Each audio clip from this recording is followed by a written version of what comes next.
who was the chief metallurgist of IndianAluminum.com. As we all know, that IIM plays a very crucial role on research and development in the field of metallurgy and other vital materials for the technical upliftment of the society. The IIM is over 60 years old premier professional metallurgical institute set up to promote advanced study and practice to the science and the art of making and treating of metals and alloys, and to promote an honorable practice in metallurgical profession. Since then, the growth of the institute has been phenomenal. Starting with a modest membership of just 42, the IIF membership now at 2020 stands more than lakhs drawn from various fields of metallurgical activity. The scope of the institute activities including mineral beneficiation, extraction, fabrication, heat treatment, finishing, as well as practical and theoretical aspects of metallurgy of all ferrous and non-ferrous metals and alloys. Ceramics and other disciplines and technologies allied to metallurgical problems also come under the scope of the institute. The Indian Institute of Metals is now recognized throughout the world as one of the premier metallurgical organizations. The activities of the institute, including organizing national and international technical conferences and the programs, research activities, publications, conducting qualifying exam, etc. IIM has many local chapters in many premium engineering institutes in all across the country. It's an honor and our privilege to be part of the student chapter of IIM NIT Durgapur collaboration. Let's hope all of us will be got benefited to be a part of this new chapter, which will help us to enhance our vision on the future advancement in the field of materials technology. Our department has organized so many conferences, workshops, talk sessions, and many programs so far. But now, due to COVID-19 pandemic situation, we are not able to gather up in real. We have to be home and be safe, and hence it is our humble endeavor to organize the inauguration program of IIM NIT Durgapur student chapter and interact with our renowned personalities from Indian Institute of Metals. Without further delay, I would like to request our Honorable HOD Sir, Dr. M.M. Ghosh, to say few words regarding department and departmental activities. Please, sir. Uh, Good afternoon to one and all. Respected Professor Gokhale, President, Indian Institute of Metals, and chief guest of today's occasion, Professor Kamunio Chattopadhyay, ex-president of Indian Institute of Metals and guest of honor of today's occasion, Professor Anupam Basu, our Honorable Director, NIT Durgapur, Professor Biswajit Haldar, Dean Students Welfare, NIT Durgapur, Mr. Badu, Secretary, IIM Durgapur Local Chapter, all other dignitaries present on web, students, research scholars, my colleagues, ladies and gentlemen. It's my privilege as head of the Department of Metallurgical and Materials Engineering, NIT Durgapur, to welcome you all in this function of online inaugural program of Indian Institute of Metals Students Chapter at NIT Durgapur. This is a great moment for our department and for our institute as well. I am thankful to all the IIM functionaries, especially Professor Gokhale and Professor and Mr. Kushal Saha, and our institute authority, especially Professor Basu and Professor Haldar, for their encouragement and support to form this students chapter here. In this occasion, I must acknowledge the sincere efforts made by my colleague, Dr. Arup Kumar Mondol, who worked a lot as the nodal person for the last 6 to 8 months and ultimately made this chapter formation possible. The Indian Institute of Metals is the largest professional organization of the metallurgical and materials community in India and devoted to promotion and advancement in study, practice, research in the field of metallurgy and materials. By entering into this association, students can have the opportunity to interact with several great professionals of metallurgical industries or researchers from R&D labs and academic institutions of India in this field at different occasions. This kind of students chapter are mostly run by the students. So students during their learning stage itself here can culminate and expose their innovative capabilities through this platform. I request all to those students who have not yet registered to the students chapter to do the registration soon and be a part of this prestigious organization. I'm sure this chapter will be very dynamic and organize several events, seminars, functions, or activities throughout the year. I will be happy to extend the fullest possible support from my side in the capacity as department head for organizing these events. Our department has a rich heritage and has given birth of several great metallurgists.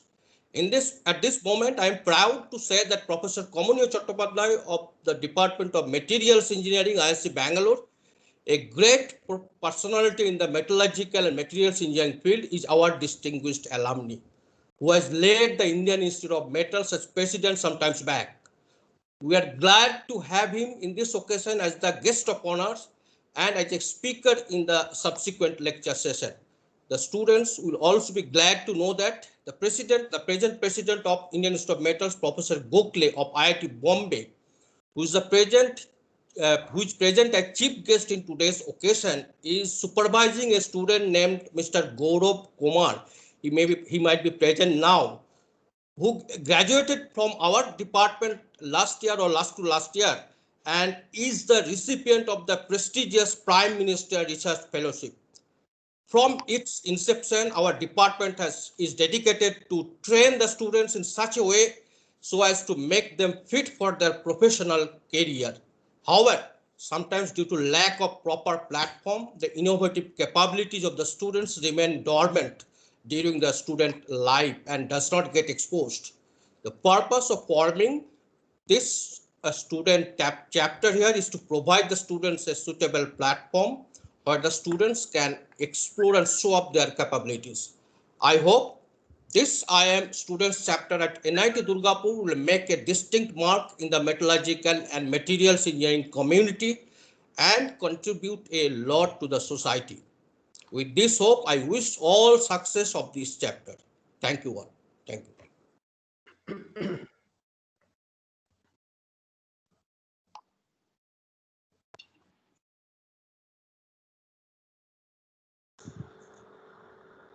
Yes, Robin.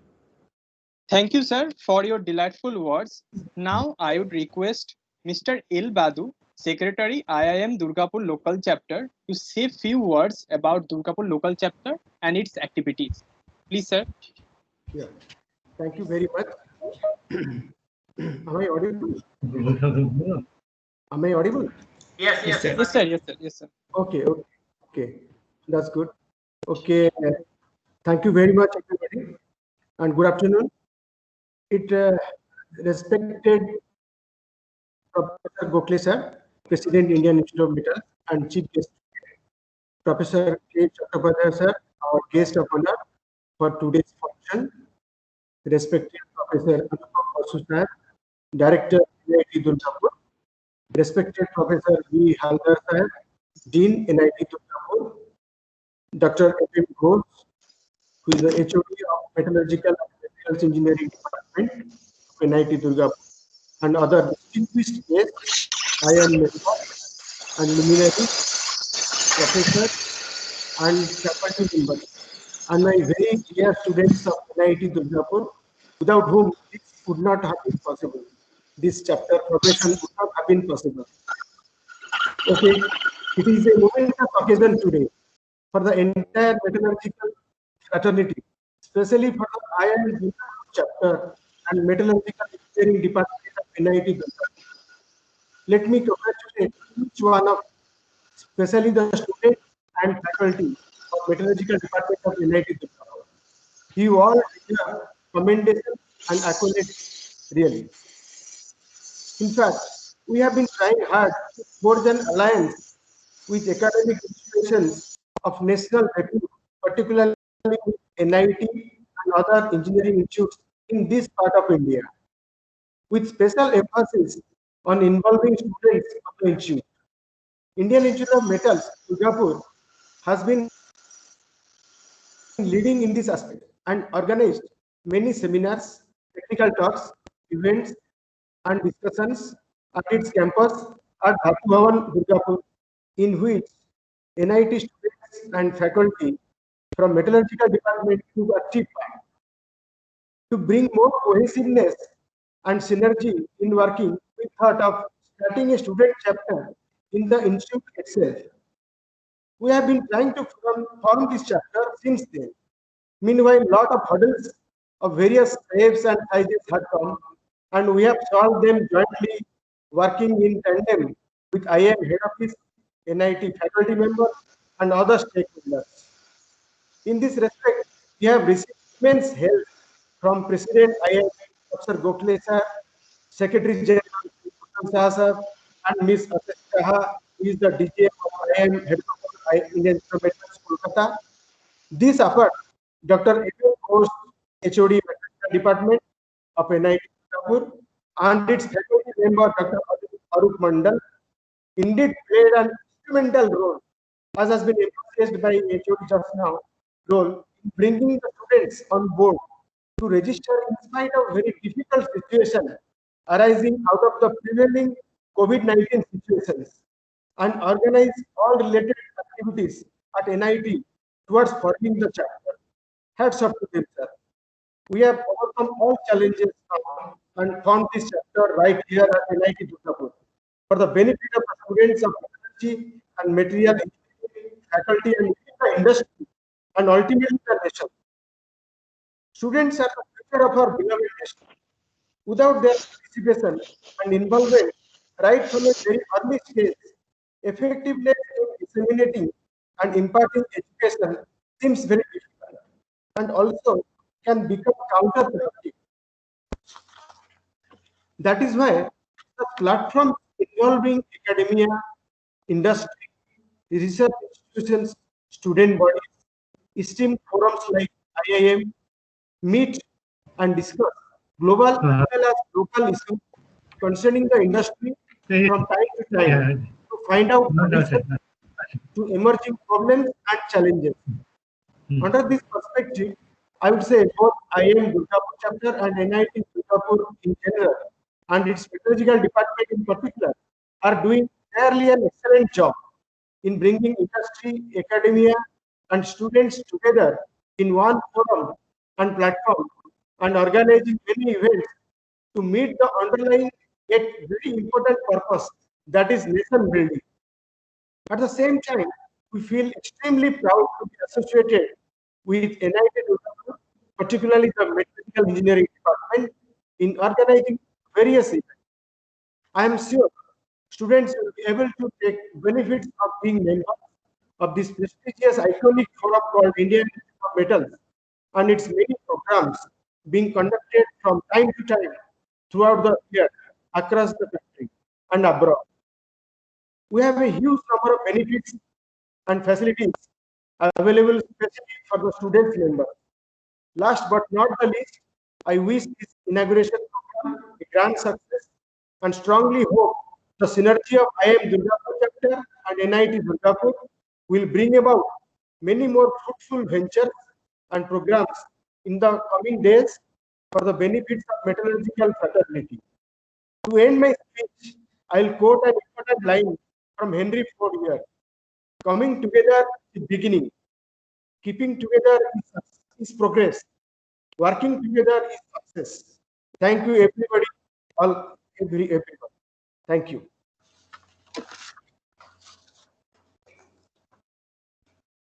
Thank you, Mr. El Bahadur sir, for your valuable words. Now I would request the student welcome NIT Durgapur to share student welcome IIM student chapter and how it can be an outstanding activity in the way of technical education and industrial experience. Thank you, sir, for your words. And now I will request Dr. Anupam Basu, sir, our beloved director of NIT Durgapur, to share a few words with us about this new chapter of collaboration which can open broader opportunities for our students. Am I audible? Yes, sir, you are audible. Yes, sir. I couldn't understand whether I'm supposed to speak or the lady now Professor Bishwajit Haldar will be speaking. Whose turn is it? Is it my turn? Huh?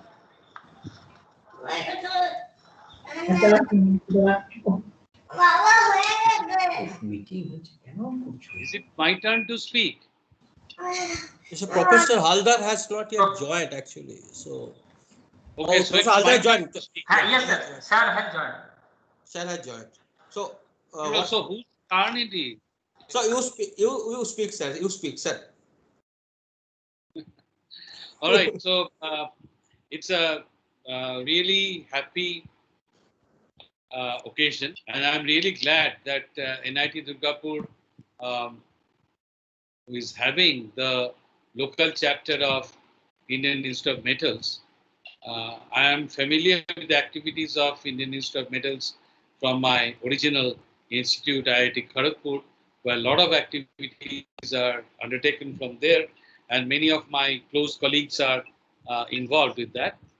And here in NIT Durgapur, I found that the Department of Metallurgical Engineering and Material Science is one of the very active departments, both in teaching as well as in research.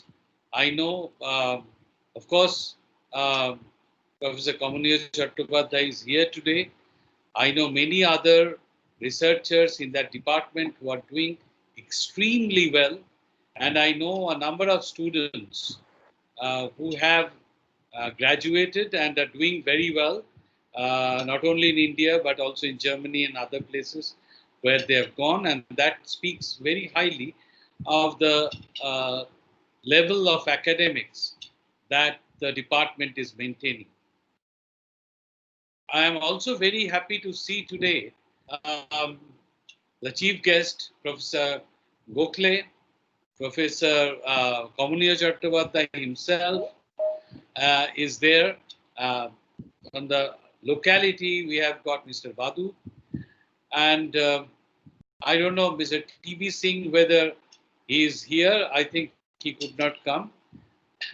So it's a nice, what should I say, a get together of all the important people who matter, to virtually light the lamp of this journey of Indian Institute of Metals local chapter at NIT Durgapur.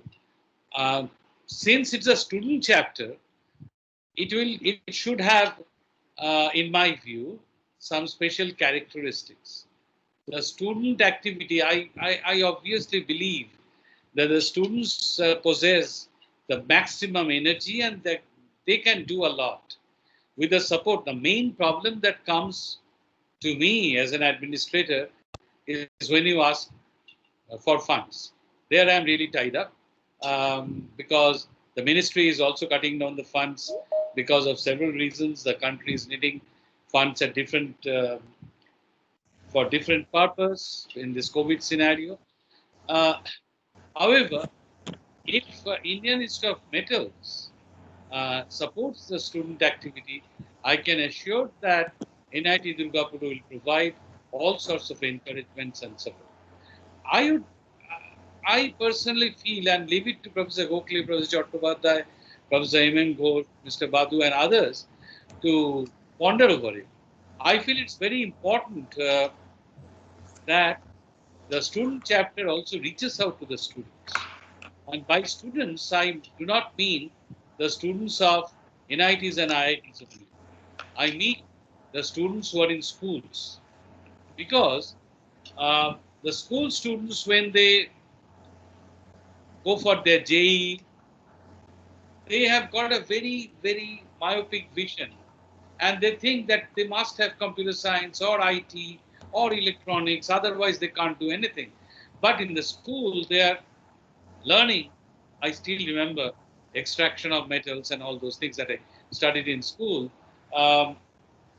And what is the application of that? What are the challenges?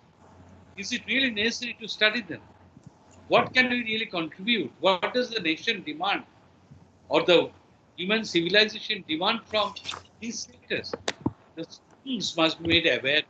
So, some popular lectures can be organized by um, the local chapter, student chapter, and can be championed by professors like Professor Gokhale, Professor Chattopadhyay, and others who can give popular lectures to the students and open up a vistas to them to this area of metallurgy, so that they can also keep it in consideration that, okay, this is also a challenging area, and it's academically uh, challenging, academically feeding. So why not I do some research in that? People should not take it by compulsion. I'm not getting this, so I take metallurgy. But people should take it by volition. I want to study metallurgy. So that is the scenario. At least if we can increase the intake by 10 to 15% by the activity of our chapter, I'll be very happy. So with that, I conclude and wish this endeavor, this inauguration, and this local chapter the very best in its journey. Thank you very much. Thank you, sir, so much, sir, for your charming words towards opening of this new student chapter. Now, I would request our Dean, Student Welfare, NIT Durgapur chapter, to share few words with us about student activities and IIM student chapter and how it can be an outstanding activity in the way of technical education and industrial experience among our students. Please, sir.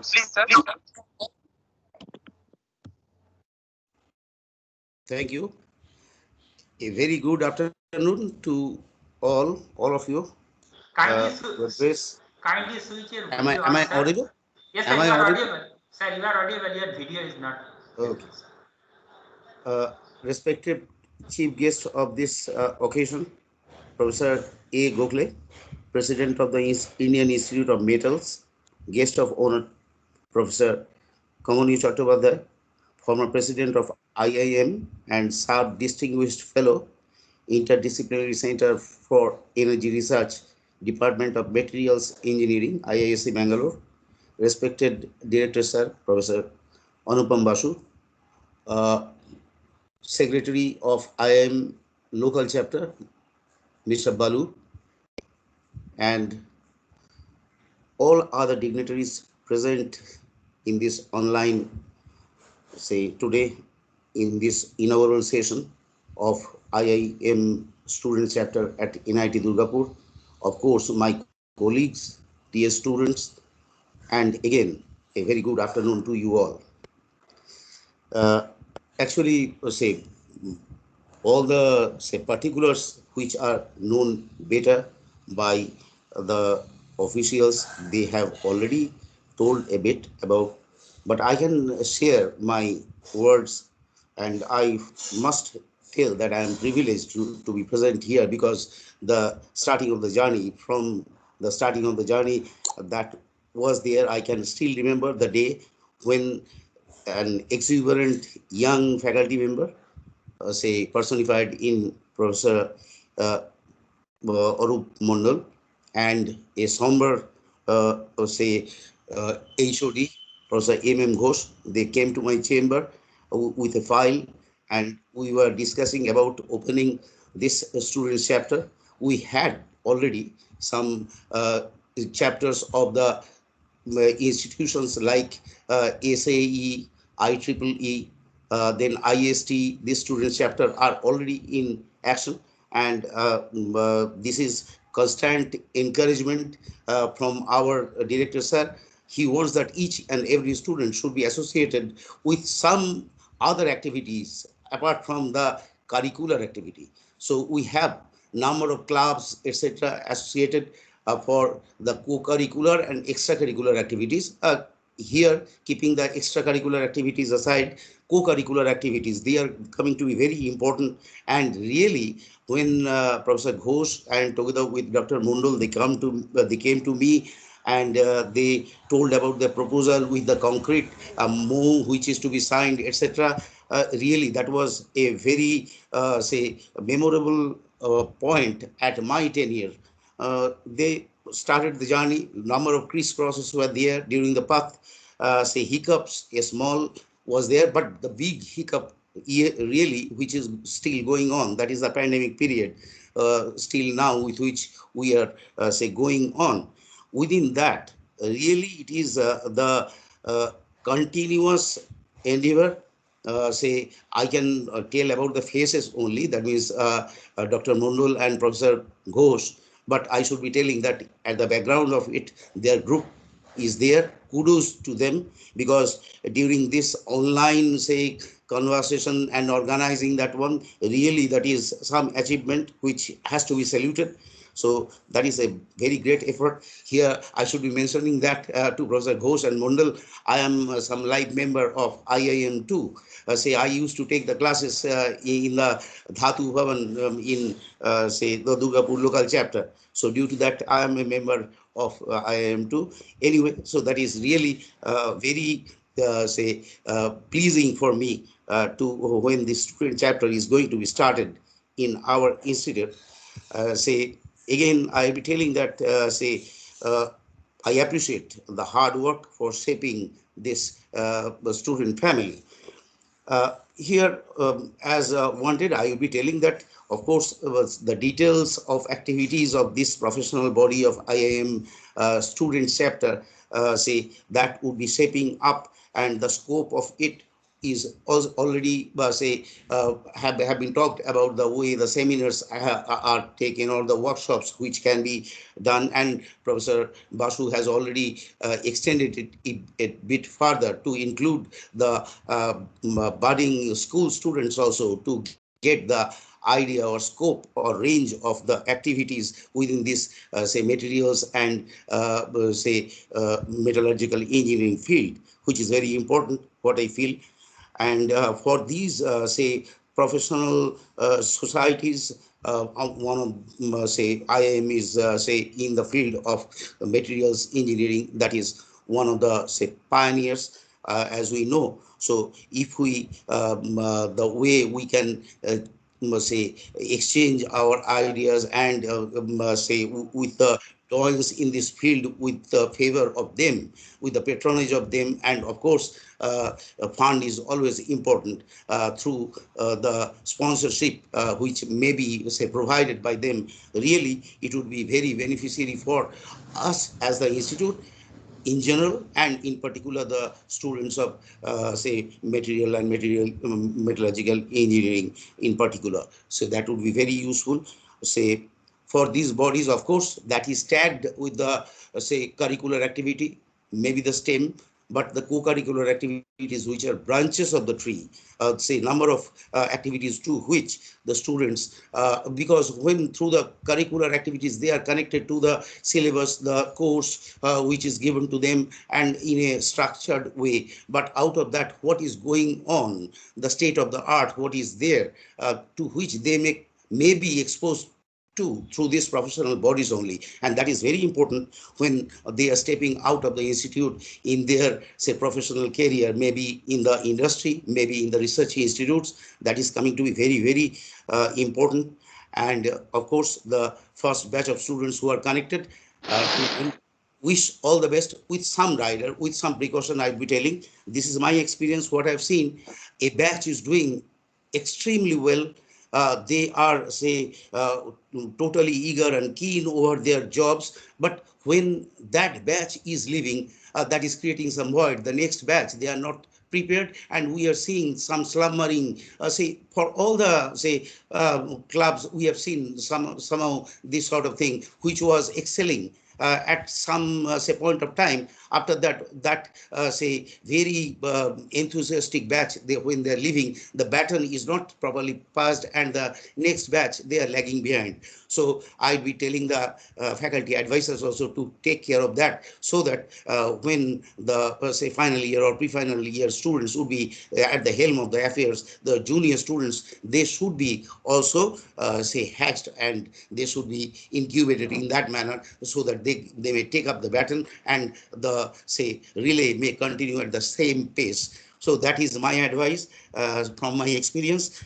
So wish you all the best, and again say kudos to the organizers, and again to our dignitaries. Thank you all. Thank you, Thank you, sir, for sir. your Thank you, sir, for your glorified words towards the welfare of our students. And now we have amongst us Professor Kamaniya Chattopadhyay, a Serb Distinguished Fellow in ICER, IISc Bangalore, the former President of IIM, a distinguished alumni of NIT Durgapur, and our guest of honor in this inaugural function. So I would like to request Professor K. Chattopadhyay, sir, to share few words about our new local chapter and his future vision about IIM NIT Durgapur student chapter. Please, sir. Good afternoon, all of you, and particularly Professor Basu, Professor Gokhale, and I am delighted to see that Professor Ranganathan is in this audience. So Yes, sir. so it is a privilege really to speak here. Hello, sir. Good evening. Good afternoon. Many of you may not know, Professor Ranganathan was my guru.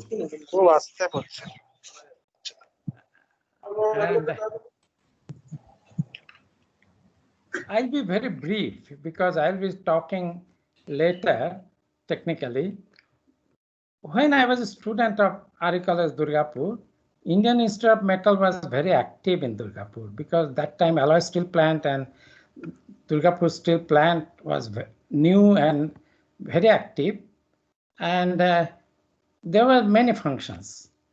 But we students could not become a member of that simply because that there was no student chapter concept in IIM at that point of time. It came much later.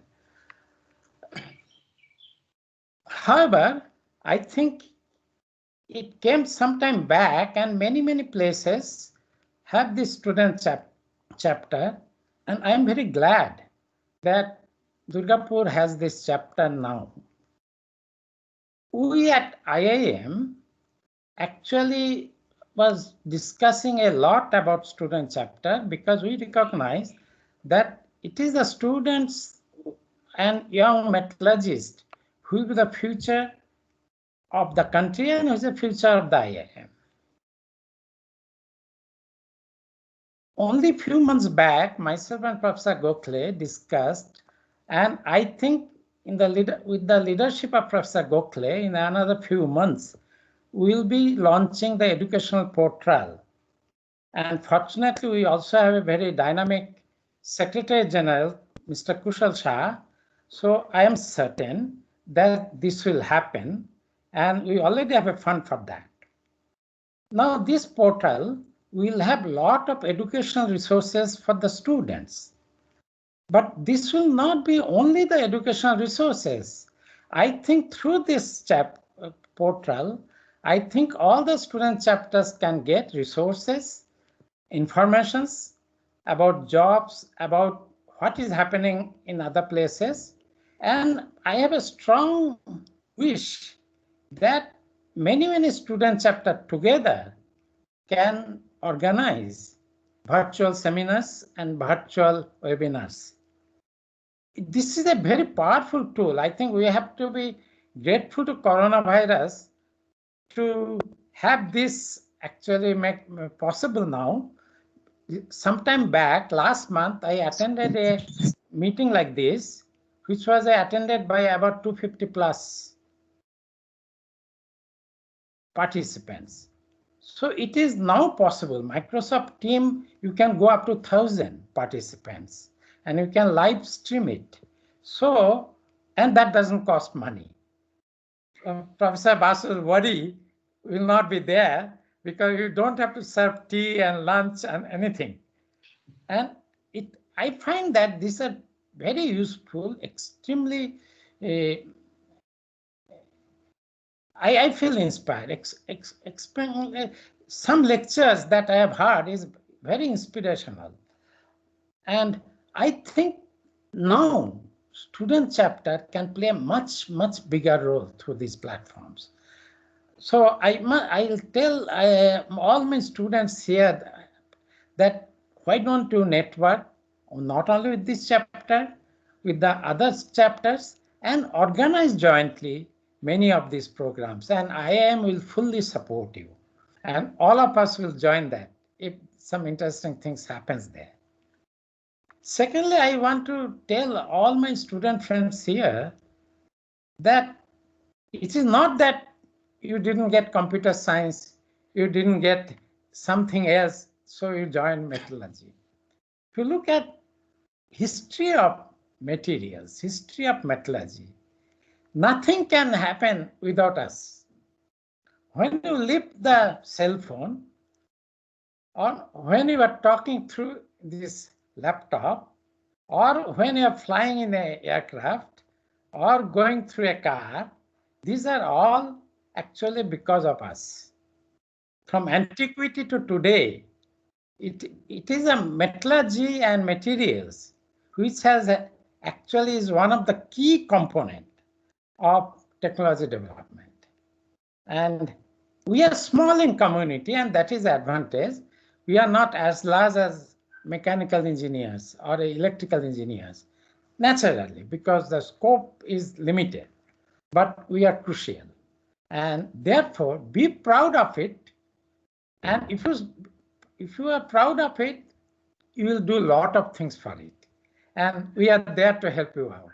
So please make this chapter all the opportunity it provides, take it fully, and more important than that, own it and take it forward. So this is the only thing I wanted to tell about this creation of new chapters. And I'm delighted that at least 55 years after I joined RE College Durgapur, we have a chapter of IIM there. So best of luck for all of you. Thank you, Dr. Chattopadhyay, for your eulogistic words to all of us. Now we have amongst us our chief guest of this inaugural program, Professor A. Gokhale, President of Indian Institute of Metals. Professor Gokhale did his BTech in Metallurgical Engineering from IIT Bombay in 1978 and MS and PhD in Metallurgical Engineering from University of Pittsburgh, USA. He has served in DRDO for 30 years as a distinguished scientist at TMRL, Hyderabad. Now, I would like to request Dr. A. Gokhale, sir, to share few words with us and his vision and mission about IIM. Please, sir. Thank you very much. Good afternoon to all of you. I hope I can be heard. Respected Professor Kamanyo Chattopadhyay, very senior, very eminent, respected Professor of Metallurgy and Materials Engineering, Indian Institute of Science, and also my senior President of Indian Institute of Metals. I was overwhelmed to learn that Professor Ranganathan has also joined, very, very eminent and senior personality in the field of metallurgy in India. Professor Anupam Basu, the director of NIT Durgapur, Professor Ghosh, Mr. Badu, all the functionaries of the Durgapur chapter of IIM, greetings from IIM head office, all the fraternity of IIM on the auspicious occasion of inauguration of the student chapter at NIT Durgapur. I know that you were very enthusiastic to open this chapter for quite some time. There was a slight delay from our side, but let me mention also that we are a professional body, but we are also Section 8 company, and we have to fulfill some of the obligations being a company. And so certain procedures had to be followed. But I'm very, very delighted to see that very quickly you have followed every requirement, and now we are ready to launch the chapter. With the steel plants and with your department, Durgapur is easily metallurgy city of India, and it is very befitting that such a chapter should have been there.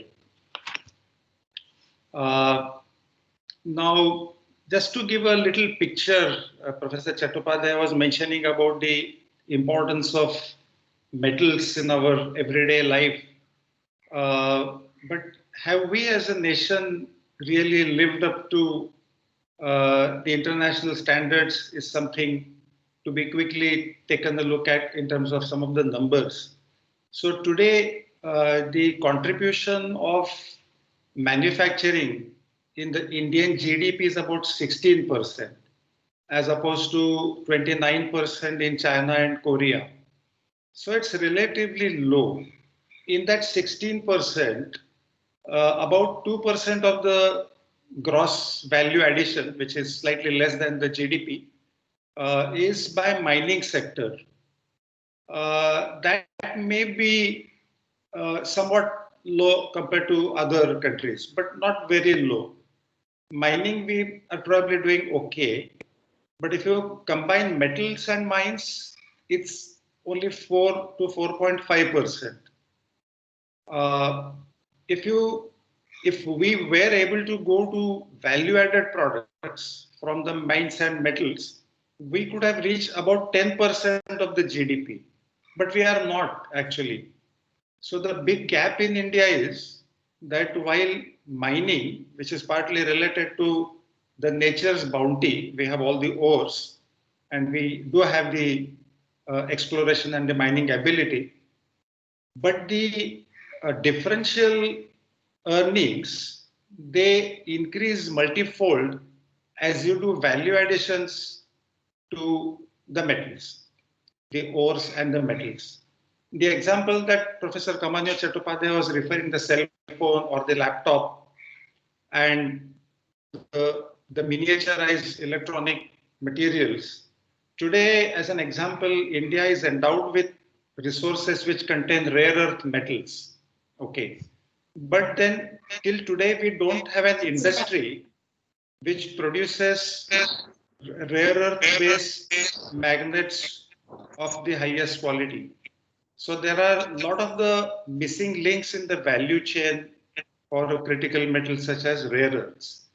And it is a role of us metallurgists, metallurgy professionals, which also includes mechanical engineers, chemical engineers, physicists, chemists, to contribute for this cause of metals.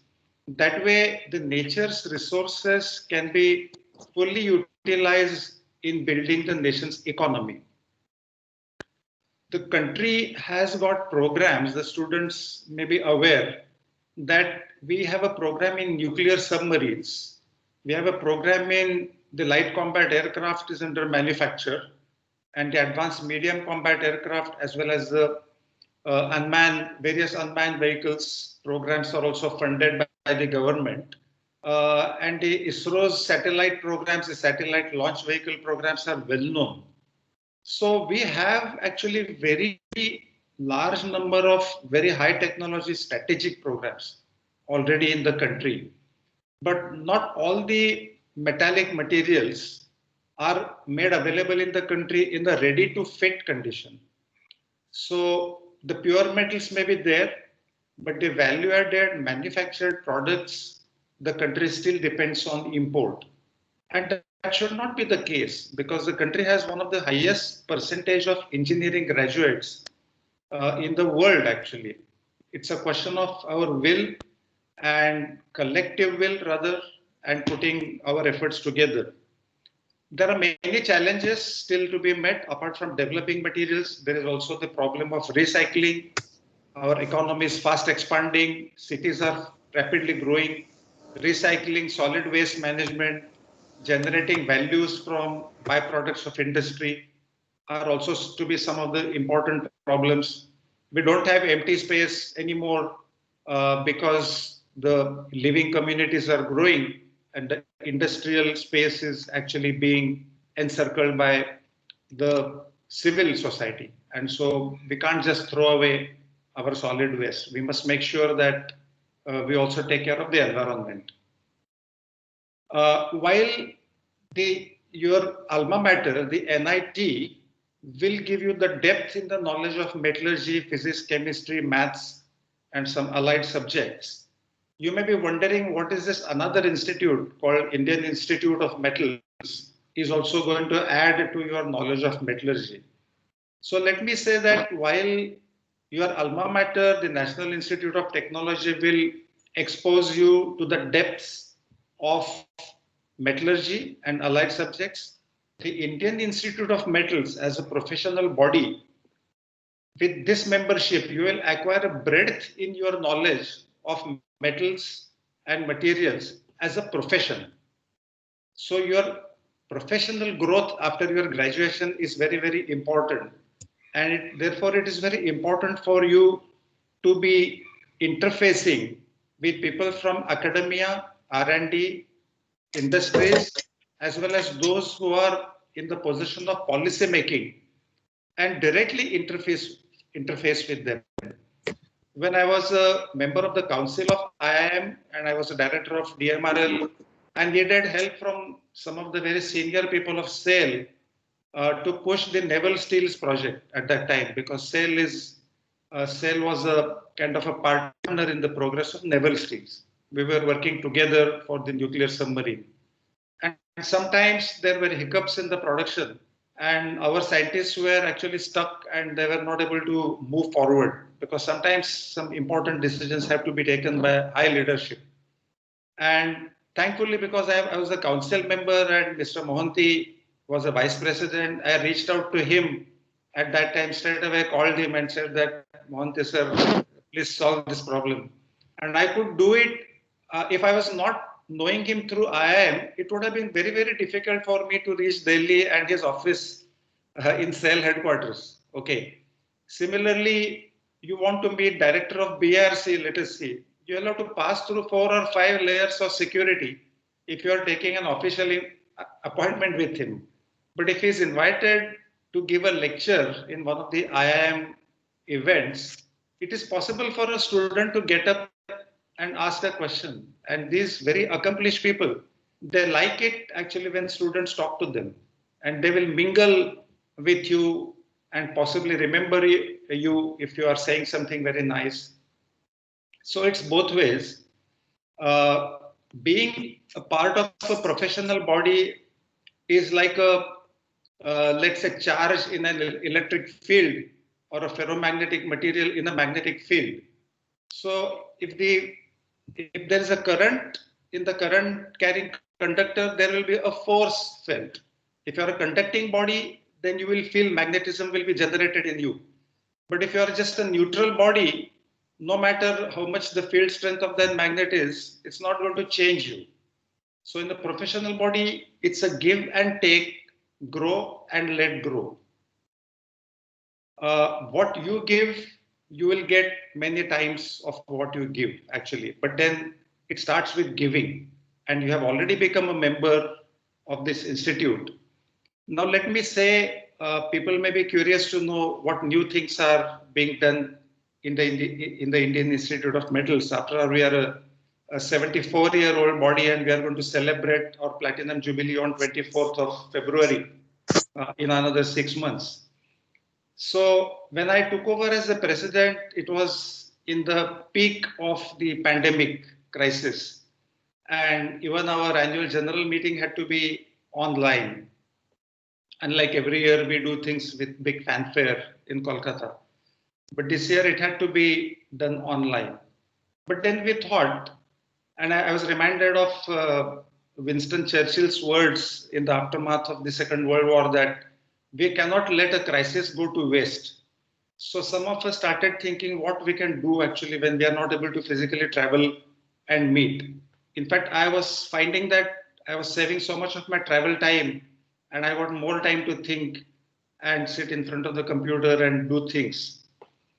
So from the beginning of last month, some of the initiatives that we have started are as follows. We have started a collaboration with CII, which is a very well-known body of industries. In fact, my predecessor, Dr. Kamachi Mudali, started that. And the first short-term course on stainless steels, a very important industrial topic, was conducted towards the end of July. And very recently this month, a short course on failure analysis was conducted. Similarly, next month, we are going to have a course on automotive materials. And that's going to be followed by another course on secondary steel making, which will be conducted by Dr. Balachandran of JSW, along with 5 other industries, colleagues from different industries, including some equipment makers. And our short-term courses committee has a bouquet of another 9 or 10 courses titles and the instructors which they have thought about. And after this year, IIM plans to launch, currently we are with CII, but however, we are planning to launch our own portal and platform as Professor Chattopadhyay referred to, so that we are independent and we create a brand IIM as far as short professional education is concerned. And we are forming a committee, a subcommittee to work under the overall education and examinations committee. At the beginning of last month, there was an international relations committee which the president of IIM was traditionally chairing, but presidents and vice presidents become very busy. So I delegated the powers of this international relations committee to a new committee chaired by Professor Deepankar Banerjee from IISc and Professor Shrikant Joshi, who is based in Sweden, along with Mr. Kushal Saha, who is Secretary General. And I've already made a connectivity with TMS, where there is some in principle agreement with 3 or 4 factors in which we plan to fund a young researcher to attend the TMS annual meeting every year and conduct some joint sessions every year between IIM and TMS. And we are looking forward that in the Platinum Jubilee International Symposium on 23rd February, we should be able to make TMS as one of the partners. Meanwhile, Professor Joshi is collaborating with or exploring collaborations with some of the European societies, and we are hoping that we are able to do that. While we are looking west, we also want to look at east. In fact, sometime back, we got a feeler from Bangladesh that they wanted to start an IIM chapter, and somewhere we lost that contact, and we need to revive, because there is nothing like opening an international chapter in our nearby country, Bangladesh. Similarly, Korea, Japan, Singapore, we have written to all of them and seeing whether they are interested in collaborating with us. We have a monthly magazine called IIM Metal News. We have a new chief editor, Dr. N. Ishwar Prasad, who is the director of a DRDO laboratory in Kanpur, and is planning to have one industry-oriented article, one academia-oriented article, research-oriented article in IIM Metal News every month. We also need to make it more interesting for students. And in fact, I'm exploring the idea of creating a page or part of a page for students to contribute, express their views, how they look at metallurgy as a profession. And in fact, my student Gaurav Kumar, who is participating today, wrote an article, and its article is waiting with the editors to be published in IIM Metal News. In December, so in the new council, by the way, which has about 62 people, we inducted this year 4 or 5 members who are below 40 years. I used to hear this comment that IIM is the old men's club. Okay, there is no place for young people to grow in IIM. So I decided to turn that upside down and involve 4 or 5 people below 40 and 4 women council members this year. So these 4 or 5 young council members are going to hold a symposium, a national symposium called New Horizons in Metallurgy, Metals and Manufacturing sometime in December, a 3-day symposium.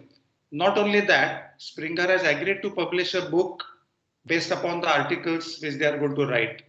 Because I felt that compared to people in my age group, people this below 40 age group, they're very, very dynamic and they're doing state-of-the-art work, be it in processing or in characterization, studying mechanical behavior, including even recycling. The talent is immense. It was needed to be tapped, and we are going to do it very shortly. Similarly, our flagship journal, Transactions of IIM, has been doing steadily better and better every year. Now we in fact have an impact factor above 1.2. And the importance of manufacturing in the country is growing every month. You know that we have a Make in India program, and we also have a Startup India program. So in response to all the programs, what we did was the February issue of the Transactions of IIM will be devoted to design and manufacturing.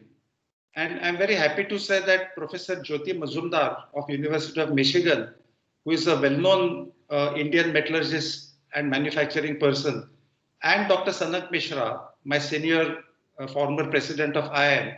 They are the guest editors for this special issue on design and manufacturing.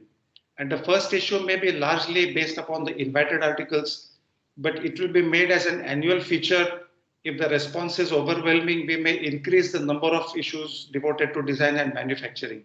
So including things like equipment design, plant design, which are all important topics concerning metallurgy.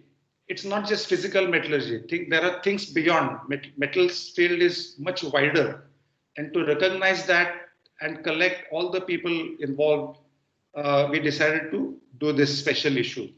You may be happy to know, in fact, the NIT professors may want to explore this. But IIM is not just for metallurgists. It is for all the people who are interested in metals as a part of their profession. Many of our former presidents have been mechanical engineers and chemical engineers and physicists also. So even your mechanical engineering department, there may be people interested in manufacturing, or the chemical engineering people who are interested in electrochemistry, electrometallurgy, extractive metallurgy. They may get attracted to IIM, and you should, I think, spread wings and see if they are interested. Maybe you should do some programs which excite them. In the coming year, we plan to publish 3 to 4 books. Dr. Debashish Bhattacharya has agreed to be the chief editor of a handbook on steels. Professor Guru Rajan and Dr. Hina Gokhale, they are going to create a book on data handling in materials, because we know that machine learning, artificial intelligence are becoming very important, and their courses at IIT Bombay are very well attended, and they're creating a book on data in materials or statistical machine learning. The Platinum Jubilee plans are being made. The launch is going to be on 23rd February, which is on the eve of the Platinum anniversary of IIM, when we will have the international symposium, and we are just deliberating with different people on what could be suitable theme for that international symposium. If there are any ideas, I'm happy to listen to them. Students may note that we are going to have an essay competition as a part of the Platinum Jubilee, possibly a topic such as, I would like the students to write essays, though it's not finalized, that I want to make metals as a part of my profession. They can write for this proposition, or they can write against this proposition also. And in whichever way, I would like to know what their views are actually, why they would like to make metals as their profession, why they don't want to make metals as a part of their profession. Please share your ideas. My email ID is there with your professors. If any students want to contact me, they are welcome to do so. Any professional body, it's not a simple transaction like you go to a shop and you pay something and you collect an atom and you walk out of it. It's not so simple. The benefit, it's an investment for a long term. So please don't stop being a member of this body after 1 year. Please continue and tell me after 5 years, how is your experience? It's an investment. Any investment in 1 year, it may not give you any benefits, but if you stay there long, then you start to get the benefits. All of us started our careers in our own, whoever were our salary masters, but then we were known as metallurgists. We were more happy if our professional colleagues recognized our competence, not just the person whom we were reporting to in the work. And that happens through interactions in professional bodies. IIM has got very well prestigious National Metallurgist Day awards, plus IIM has its own in-house awards. And let me also mention that our proposal is there with Steel Ministry, where now we have included few new categories such as Metallurgist of the Year in Manufacturing, our Metallurgist of the Year, Metal Sciences. Now we're going to include Advanced Materials, because we are seeing that a lot of physicists, chemists are working on magnetic materials, electroceramic materials, optical materials. They want to be part of IIM. Many mechanical engineering faculty want to be part of IIM. We have a new award on material startup, There are lithium-ion battery makers in the country today. They are small companies. There are people making small BLDC motors based on magnetic materials. So to encourage them and to go with the Startup India program of the government, we have created a new award for startup. Also, Professor Ranganathan may be happy to know that we have one more award category, and Professor Kamanyo Chattopadhyay has also contributed in formalizing the qualifying requirements. Award for metallurgical heritage. Just as we have great natural resources for metallic materials, the country can be proud of our metallurgical heritage. The South Indian temples made by the lost wax process, or the wood steel, or the Delhi iron people, and Professor Ranganathan is an eloquent speaker. He can articulate these topics much better than me. We have that. But then today, why are we not leaders in metals and materials, and especially advanced materials? We are doing well in steel, perhaps aluminum, magnesium, maybe lead, zinc. But when it comes to all the critical metals that give us multiple rewards in terms of revenues, the country has not done well. So a country's economy grows if it also earns leverage by which it can actually manipulate other countries. And this leverage can be in various forms. One of them is critical advanced metals. And China has played this card very well. I think India's turn is next. We need to pool our resources, and people like these young people of NIT Durgapur and all its outstanding alumni. And I was watching 5 minutes before I joined. Some of the very well-known alumni whom I know have also joined today's program. They have not forgotten you. They are elsewhere in India, but they all have joined today's program. I think they were just overwhelmed by the fact that their own alma mater is creating this student chapter. So on this, again, very happy occasion for me, I wish great success for the student chapter.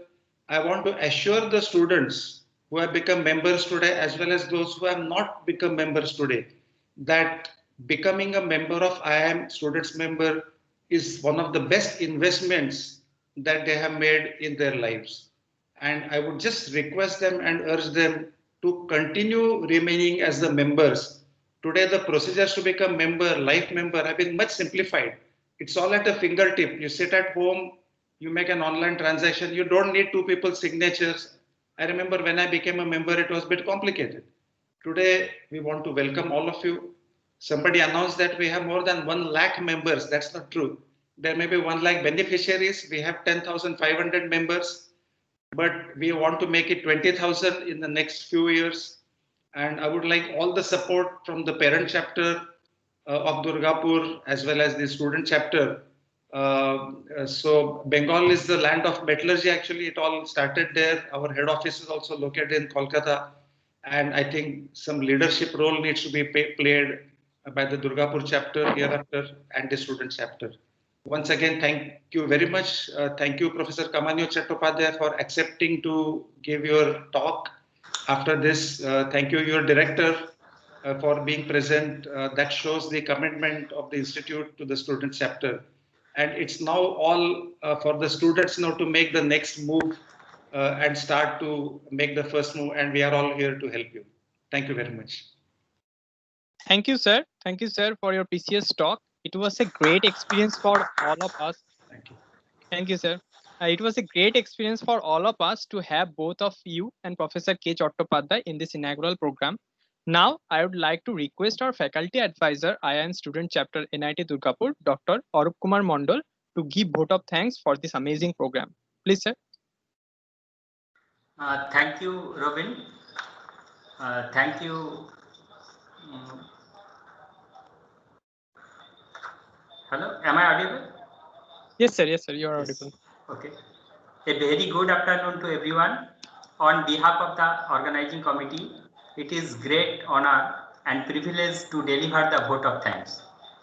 Today, my words are not enough to express the gratitude. On behalf of the organizing committee, I would like to thank our chief guest, Professor Amal Gokhale, President of Indian Institute of Metals, who spared his precious time for all of us and graced us with his thought-provoking address, which set a perfect platform for his event. Today, we are fortunate to have among us Professor Kamaniya Chattopadhyay, ACRB Distinguished Fellow, Interdisciplinary Center for Energy Research, Department of Materials Engineering, IIC Bangalore, and also our distinguished alumni of as a guest of honor. My sincerest gratitude to you, sir, for accepting our invitation and for agreeing to deliver a lecture today, just after this program. He will be sharing your experience and knowledge to enlighten us. Thank you, sir. Our sincerest gratitude to Mr. Kushal Saha, the Secretary General of IIM, for his support and encouragement to open this chapter successfully. I would like to thank our beloved Director, Sir, Professor Anupam Basu, Sir, for inspiring us to do better things for our students. Thank you for your blessing. Professor Biswajit Haldar, Dean Student Welfare, we are grateful to you, sir, for readily accepting our invitation and for being with us today. From the first day when I met with him for the discussion of opening a student's chapter to till date, he was with us. Thank you for your all words of wisdom. I am also thankful to the local chapter of IIM Durgapur, especially Mr. Baduji, Secretary of IIM Durgapur local chapter, for being with us today and sharing your views. We would like to thank all the participants for showing their interest for this program. I hope that they will enjoy it and will enrich your knowledge. Heartfelt thanks go to our HOD Professor M.M. Ghosh sir and all faculties of department who always stand by us, guide us and motivate us. We feel proud and thank you for your presence of this function. I would like to thank other office bearer of IIM, especially Ms. Atoshi Saha, Mr. Kushal Goswami, Indrani Madam, etc. for their continuous help. I cannot forget the member of IIM Student Chapter Durgapur for actively participating in organizing this event. We appreciate your effort. Thank you once again. Have a great day ahead. Thank you, sir. Thank you to all of our respected faculties, our guests, to make this inaugural program successful and starting a new glorious journey of technical advancement in the field of materials and metals through our new IIM NIT Durgapur student chapter. Now it's time to have a little break. After that, we'll start our technical season with our guest, Professor K. Chattopadhyay. So I request our faculty advisor, Professor A.K.M. Mondal, to officially keep a little break. After that, we'll start the technical season. Thank you, everybody. Within 5 minutes, we do will start. Do you really require a break? Sir, Because if you ready, then waiting it is not required any break. There's no tea required. So I know you, sir. I know you, sir. You are very dynamic. Sir, then we can start, sir. Yeah, I think we should start because so many Yes, people are waiting. Yes, sir. Yes, sir. Robin, continue. Yes, sir. Good afternoon, everyone. Welcome to the webinar on aluminum super alloys for high strength, high temperature applications, organized by Department of Metallurgical and Materials Engineering, NIT Durgapur, in association with IIM NIT Durgapur student chapter. It's a great pleasure for me to introduce our speaker today, Professor Kamaniya Chattopadhyay. He received his BE degree in Metallurgical Engineering from Regional Engineering College in 1971 and doing his MSc and PhD from Banaras Hindu University. And later, he joined IIC Bangalore as a professor in the Department of Material Science. Currently, he is a Served Distinguished Fellow and he has founded the well-known ICER and the advanced facility for microscopy and microanalysis at the institute. During the course of his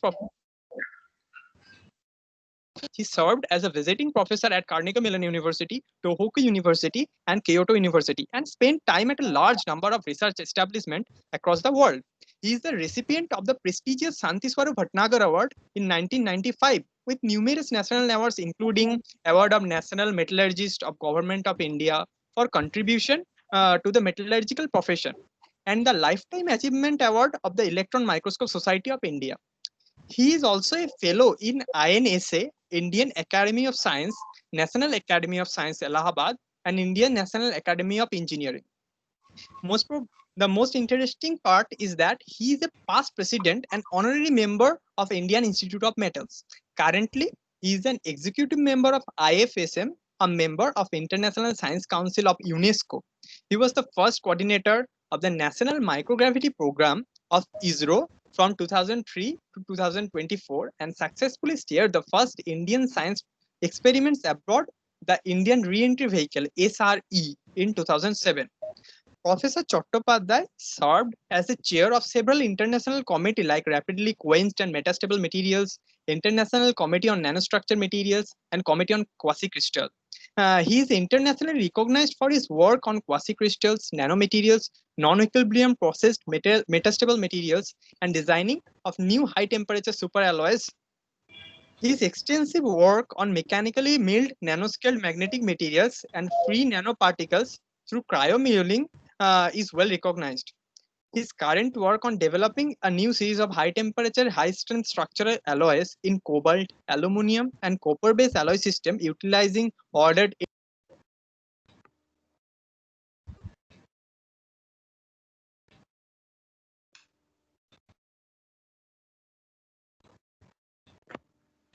You are not audible, Robin.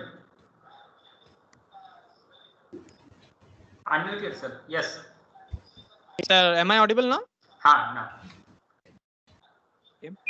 He's currently work on the developing of a new series of high temperature, high strength structural alloys in cobalt, aluminum, and copper-based alloy system utilizing ordered intermetallics has attracted a global attention and has yielded several patents. He has supervised more than 45 doctoral students and published over 500 papers in international journals like Springer. It is impossible to share his contribution to the society and the achievement in his professional career with words in this limited time. So without any further delay, I would like to request our honorable guest and speaker, Professor K. Chattopadhyay, to start his technical talk. Please, sir. Thank you. Give me 2 minutes. I hope that my screen will come up. Okay, sir. It's fine.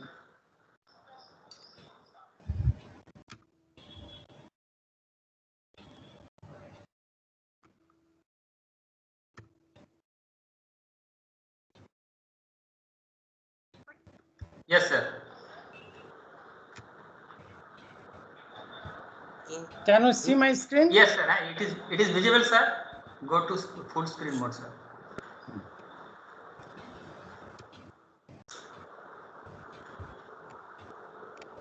Okay.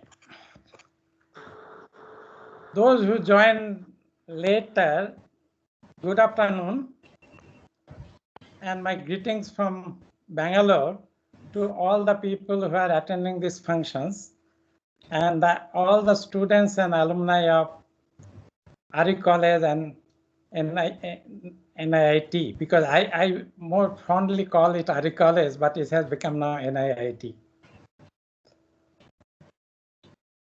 The screen here you see is, of course, my current institute where I spent 45 years. This is the 35 years, not 45. This is Indian Institute of Science. And what I'll be going to talk about is work done here. And I'm going to talk about aluminum superalloys for high strength and high temperature applications. As I go forward with this talk, you'll realize what I am talking about. Of course, I'm talking about aluminum. It has a periodic table, it is at 13, and it has atomic weight of 26.982. Because everything starts with a periodic table. And if you look at a little bit of history, it was discovered by Hans Ørsted. the same physicist who has done many other things, in 1825. So it is unlike iron, copper, zinc, it is a very new metal. About 200 years back, its existence were not known. But today, it is one of the most important of all metals. It has a melting point of 660. But more importantly, it has a density of 2.7 gram per cc. And that is why the importance of aluminum comes in. That it is low density materials with a reasonable melting point, not too high, but density is a big advantage. If you look at what is happening in modern technology, whether it's aerospace, whether it's rockets, whether it's an automotive body, or whether it is an engine, or it is a current carrying conductors, aluminum plays a very, very big role. You cannot have this modern technology without aluminum. And that is a very, very successful journey in the last slightly less than 200 years. But all these things would not have been possible without these two gentlemen.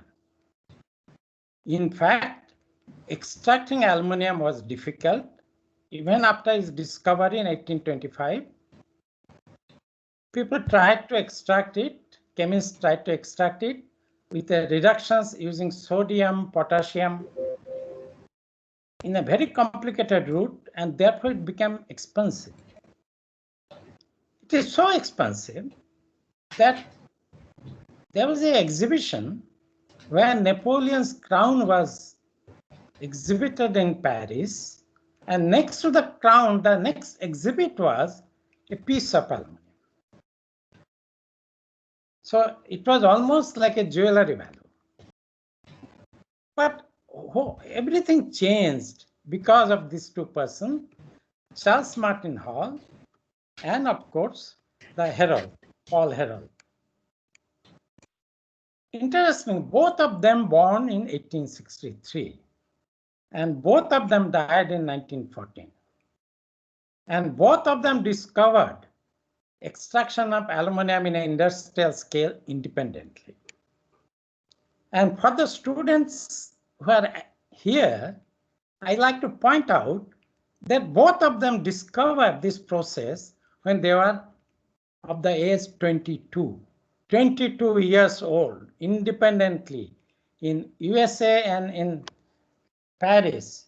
They discovered in France, they discovered the extraction of aluminum. And what a marvelous and wonderful process they have developed. It has changed metallurgy in many ways. We knew before this time that most of the extraction is done by reductions, thermal reductions. That requires high temperature, that requires a reductant at high temperature, and therefore you reduce it and produce like iron. What these two people did is that they reduced ore of alumina, basically a pure alumina, but they reduced it by electrolytic means. What they have done, they took alumina, Al2O3, and dissolved, but alumina is non-conducting, it cannot conduct easily. And it is a very high melting point material. How do make an electrolyte out of it? So they dissolve it in cryolite, made graphite as the anode, cathode also is a graphite, passed current, and heated the whole thing to a Joule heating. The aluminum Al2O3 got reduced, reacted with the carbon in the anode, produced CO2 and molten aluminum, because this cell operates at a high temperature above the melting point of aluminum. So the reduced aluminum drop by drop comes to the cathode, and produce a molten aluminum pool. And that aluminum is tapped away. A wonderful and relatively clean way of reducing aluminum. And it was so successful that next 150 years, we have a, I can easily say, era of aluminum. But it would not have been possible but for another discovery by a German metallurgist, Alfred Wilms. He lived in 1869 to 1937. In 1901, during the war period, he joined a company and he was tasked to make aluminum alloy stronger. Aluminum copper alloy at that time was very weak. To how we can make it stronger so that it can be used in a gun. And he tried many things, and 1903 in one Friday afternoon, he and his assistant made the aluminum 3.4% copper, and he added to it a mixture, equal mixture of manganese and magnesium, about 1%. He put it out of furnace, but could not observe it. They could only observe immediately after that one reading and found it is very soft. But weekend and they are young. So they went away. And in fact, Wilms was yachting next 2 days in the sea and came back next Monday. And when they measured, they found they have a very strong metal.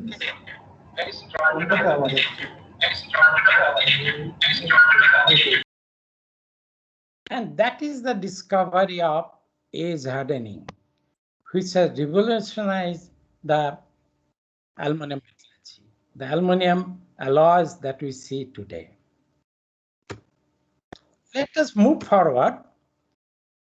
So over the last 100 years, 110 years, a lot of work has been done to develop these aluminum alloys, and it is a roaring commercial success. And one of the strongest alloy that has been developed is 7075. So one may think that research on aluminum has come to an end. But fortunately for us, it is not so. Last about 15 years, a new development took place, started by Northwest University of in Chicago, Northwestern University at Chicago, by Paul Sedman and his groups. I'll come to that later. And later on, we did very extensive work in the last 10 years.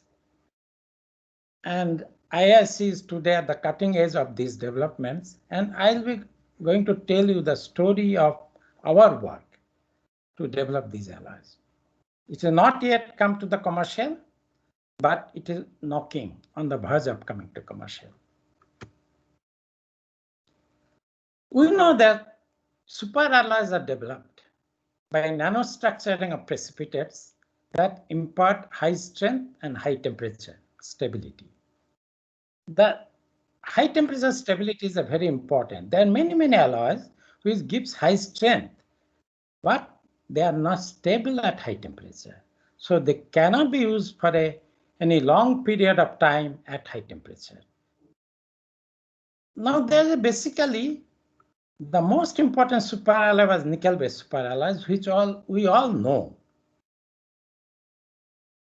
Last 15 years basically, we also have seen the rise of cobalt superalloys.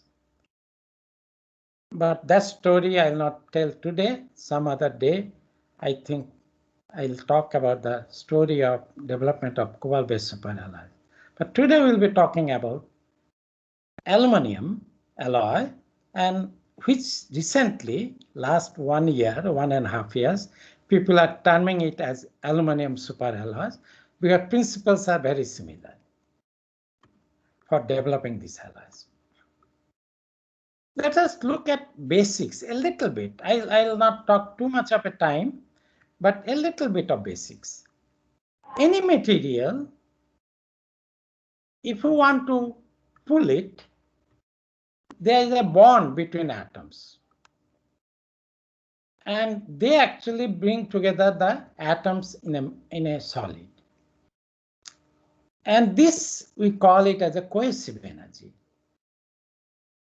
And if you can pull a metal, and if you want to pull a metal and take it apart, you have to break all these bonds. And you can model this bond in a classical way by putting a ball and spring. And immediately you see that if you take a ball and spring models, that if you bring them too close, there's a repulsions. If you take them too far, then actually, again, they lose. So this repulsive energy and attractive energy together, they balance. And then there is a minimum positions they remain. And this is the energy that you require is called cohesive energy, and it is very strong. If it is only cohesive energy, then most of the material would have been a very strong material. And you could not have formed any of these in any shape easily. However, fortunately, nature has a clever way. They don't break all the bonds. They break the bond one by one. And that is by the motions of a defect, dislocations. And this is a typical way that one by one bond breaks. And what here right hand side you see is that along the dislocation line, you are looking at edge dislocations. And again, you see that bond breaks one by one. So the energy requirement to deform a material, deform a metals or alloys is not the energy that is required to break a cohesive energy bond, but much less. And that is the beauty of a metals and alloys. And once this dislocation sweeps in, you can see the right hand side, it produces a displacement. And that is why we can roll, we can form metals with a much lower energy. But that energy should be not too low. If you want to have a strong materials at high energy, that energy should be reasonably high. So basically the game is that how do you strengthen an alloy? This boils down to how do you block the motion of the dislocations. Whole metallurgy of alloy development and mechanical metallurgy is based on how we can block the motion of the dislocations reasonably well. And there are many ways we can do it. And I have shown you in the left hand side few ways. One is if you put a solute atoms here, it is a solid solution. And because the external atom that we are putting in the base matrix is of different size, it distorts the bonds around it in the matrix. And when a dislocation moves in through it, it requires additional energy because of this distortion. And this is actually reality. You can see that this is an aluminum matrix, basically a solid solution matrix. And you can see that some of that, this is atomic image, and some of them are bright. They are the solute atoms. And if the dislocation dislocation goes through this matrix, these solute atoms around them, they will have a strength field, and therefore it will put a hindrance to the motion of the dislocations. You can also do it by putting a dispersions or a precipitate. You can put it in many ways. You can put the dispersions or a precipitate very closely or very widely, and they will have a different effect. Dispersion itself is just another phase. Therefore, they have a different modulus. So when a dislocation is moving, dislocation energy, I am not talking about detail, but it has a modulus term. So if it encounter a material with a different modulus, it requires additional energy to overcome that. That is why even if you have vacancies, even if you have a, for example, if you do a radiations, there's a term called radiation hardening, where very fine voids are created all across the material and strengthen the material. And that is actually the modulus hardening. The dislocations faces a different modulus. However, we can also precipitate a second phase in solid state, and the nucleation kinetics of solid state precipitation is such, even without getting into detail, that they'll have an interface which try to match it with the matrix lattice. For example, this is a plate precipitate, the theta prime in the aluminum copper alloys, and this is a atomic resolution precipitate imaging done at our facility, microscope facility. And you can see that these bright things are copper atom column. And this is the matrix. It's embedded in the matrix. And if you look at, go along any of the lattice, the row of atoms, you'll find that their row continues here also in the precipitate. That means they're completely coherent. Although they are different from the matrix, they are a different phase, but they have a completely coherent. So once a dislocation try to pass through, they have to cut through it if they are very close. And this is a typical examples of cutting through this. For example, dislocation is cutting through this precipitate. But of course, if they are very well separated and big, then dislocation is very clever. You can loop through it. And this is called R1 looping. And of course, the best strength comes when the separations is very small. And therefore, if you have a nanometric particles with a small separations uniformly distributed, you strengthen it, the materials much more.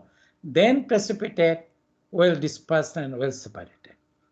Of course, there are grain boundaries, but I'll not talk about it because we can define the grain boundary, make things stronger. But high temperature, they are not very useful because grain growth will take place. So actually, the game is for high temperature material is why we have to do it is because all this mechanism I have talked about, the effectiveness of these reduces at high temperature. Therefore, you can design a conventional design of high strength alloys with all these barrier to dislocations, but they often fail at high temperature. High temperature design of materials, which also will have high strength, requires more innovations, more innovativeness. There are ways to design such alloys. And this is the lesson that people learn from nickel-based superalloys. Because nickel-based superalloys, the nickel alloy has been strengthened by a ordered gamma prime precipitate, which is a ordered version, FCC ordered, jargon-wise it's called L1 to ordered version, which is completely coherent with the matrix, and therefore high temperature it does not deteriorate its properties, and because it's ordered, it is strong. So as long as your temperature is not above the ordered is for the transition temperature, you can use this for strengthening your alloy, and it does not destabilize with temperature. So we have utilized this concept of order hardening and control of nucleation to impart strength both at room and high temperatures in the last 7-8 years at Indian Institute of Science. And that is the story I'm going to tell you to develop how we can use that to develop high strength, high temperature aluminum alloys. Of course, this is what I have already talked to you. This is how we strengthen nickel-based superalloys. You can see gamma, the FCC matrix, and you see gamma prime, you see order matrix, and you can see the interface is completely coherent. You can walk through any of these lines that is called lattice, and you'll walk into straight without any hindrance into the gamma prime lattice. And therefore, there's no bond breaking at the interface. Therefore, it is very low energy. And if it's very low energy, high temperature, it is stable.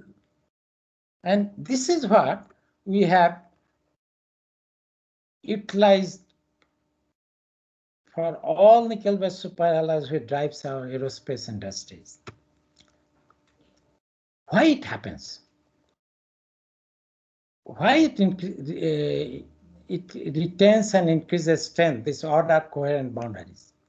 It is because in this case, if dislocation moves, this is a trace of this dotted line that you see in my cursor.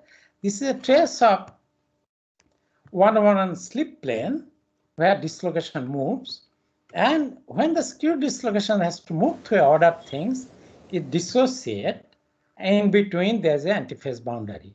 So it has a two component, one trailing dislocations and one is a forward dislocations separated by antiphase boundary.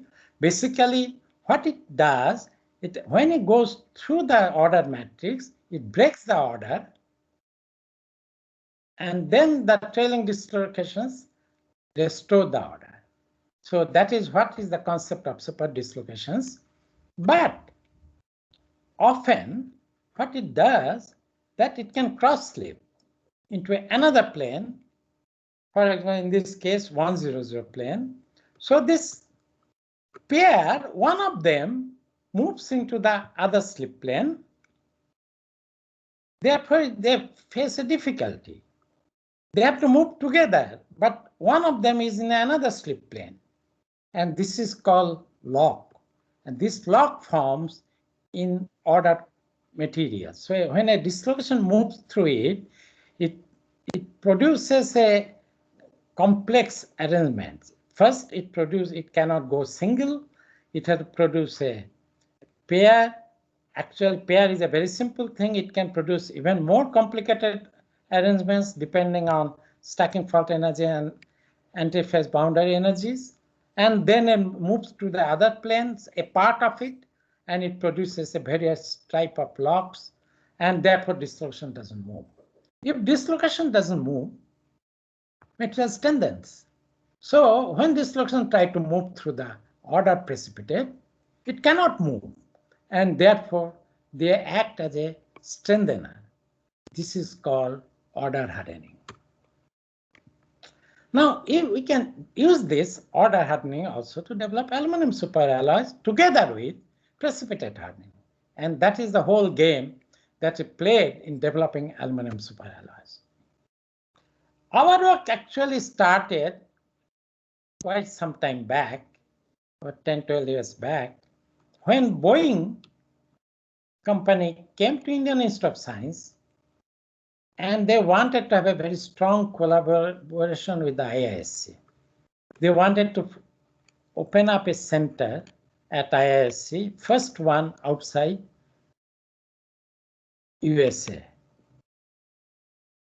So I was that time a divisional chairman. So we coordinated with many other departments and they developed a very big program. At the end of the discussions, when everything is final, Dr. K. Shankaran, one of the alumni of Durgapur, came to my room. He is a 1 year senior to me. Came to my room and said, "Come on here. I want you to try something. I want you to try to develop aluminum alloys which can give a 200 megapascal strength at 250 degrees centigrade." I told Shankaran why you are doing this to me? Nobody in the world could do it. You know it will be failure. But those of you who know Shankaran, he gave a smile and said, doesn't matter if you fail, but at least give a try. I think you can give a try. And here is the money. And this money will not take back if you fail. So he has given a 40 million, 4 crore funding. And of course, after 3 years, we failed. We tried all sorts of things, rare earth and all those things, but we didn't succeed in the first go. But he kept his promise and he kept the money and we kept working on it. And ultimately we succeeded, and there's a patent, US patent, Indian patent, and now many things have followed. So let's talk about that. We know that aluminum copper system has precipitates and it has a very high solvent temperature. It's ideal for high temperature strength. However, rapid coarsening occurs at high temperature and it ruins the party. If you look at the phase diagram, the solvent temperature at 4% of copper is almost 500 degrees. So classically, we strengthen it by solutionizing in the alpha aluminum solution regime, then quench it, and then we age it in any of these temperatures, and we form a precipitate. So why can't we, if anybody asks that why can't we get a 500 degree or 400 degrees centigrade operating temperature from aluminum alloys? Because there can be a precipitate. The answer is yes, that can be a precipitate, but it cannot work. Actually, aluminum alloys produces a very interesting set of precipitates, completely coherent, what is we call GP zone clustering. Then we have two sets of precipitates. Technically, it is known as theta prime and theta double prime. And these lines that I have given in this diagram is solvers. Above this precipitate dissolve. So you can see if your aluminum matrix is strengthened by theta prime precipitates, equilibrium theta precipitate does not strengthen that much because they are not so coherent, but theta prime is quite coherent, theta double prime is extremely coherent, and therefore matrix is very, all these are very stable. But, and they can actually, so you can have a materials which will strengthen the aluminum alloys. Theta prime can strengthen the aluminum alloys at least up to 300, 350 degrees centigrade. But as I've told you, above 150 degrees centigrade, it coarsens. So these are the plates that you can see in the aluminum matrix, and they are either theta or theta double prime. In these microstructures, you have both of them. And they strengthen, but you can use it up to 150 degrees centigrade. Later, I'll show you how crazily they coarsen in a later slides. So what we said, that why don't we use the principle of superalloy order hardening and use zirconium, which we know produce a ordered L3X L12 phase, same crystal structure that you find in a nickel-based superalloys, and precipitate it out, because this phase precipitates a very high temperature. So this is a zirconium, aluminum zirconium alloys with zirconium precipitated out, fine distribution. But unfortunately, this precipitate volume fraction is low, so they do not make much of a strength. So why don't we add zirconium in aluminum copper and do a conventional heat treatment? Of course, we can do that. But temperature difference where zirconium precipitate and the aluminum copper precipitate is very large. And if you just solutionize it and try to precipitate first zirconium around 450 degrees centigrade, And then what happens is that when you solutionize it, this aluminum copper alloy, zirconium start precipitating. And they become coarser. So you cannot get a strength. And therefore, classically, just zirconium addition doesn't work. So what do I do? And this is where actually our innovation came in. What we said is that, okay, you put zirconium, and we have also put niobium. I'll come to that later. You chill cast it, you got cast structure of aluminum copper with zirconium with a lot of segregations. But we don't solutionize it, where zirconium will come out and make a coarse precipitate. We precipitate out zirconium at a lower temperature of 400 degrees centigrade, 10 hours. Then we take the whole thing up to solutionizing temperature and solutionize it at a short time, because zirconium is a slow diffusing element. So L3 as a precipitate does not dissolve easily, does not coarsen easily once formed. So only short time and copper get dissolved. Then we quench and age. So what happens if we do that? So this is what happens. This is a cast structure. You can see the segregations. It has a copper, it has a zirconium.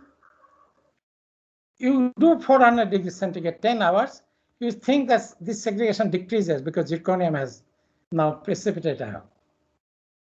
If you look at it at a higher tools, like a transmission electron microscope, you see L3Z order precipitate with the diffraction patterns where you see the superlattice spot.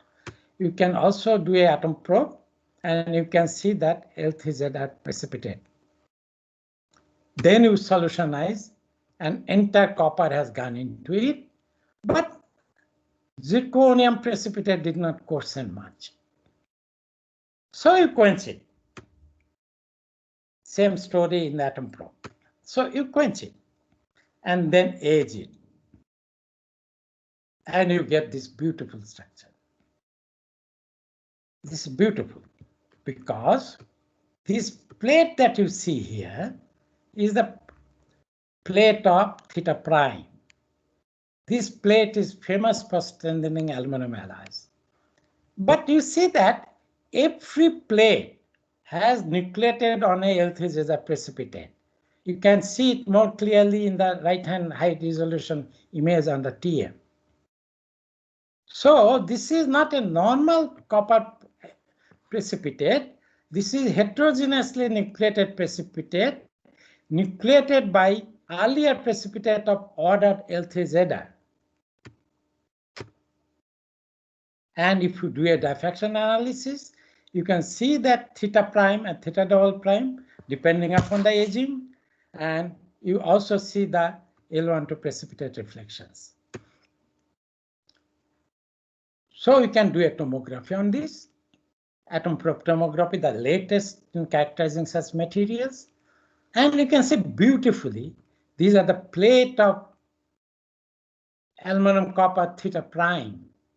And each plate is actual plates that surround the red color is the L3 the order precipitate, and they actually this order precipitate is surrounded by these plates. This is more clearly shown here. The middle one is the L1 to order precipitate, and on it nucleated the aluminum copper plates. And this is a unique arrangement which resists coarsening and impart very high strength. It resists the dislocation motions, resists the coarsening, and gives a very high strength. You look at the tensile strength. This is aluminum copper, room temperature. This is only with a niobium and zirconium with no copper, it is not that strong. But when you put aluminum to copper and you put zirconium as well as small amount of niobium, it is very strong. it is about 540 UTS and 250 megapascal, 460 megapascal yield strength. At 250, still it is very strong. It is still around 260. Therefore, the material at 250 degrees centigrade is still very strong with a 250 MPa strength. This is, if you remember, this is what challenge Boeing posed to us, which we solved. This is a comparison of all the alloys, 2219, 2024, 7075, and our alloy. Those of you who are first year, second year, this is jargon, but all metallurgy other people will know that 2219, 7075 is today the most important aluminum alloys used everywhere.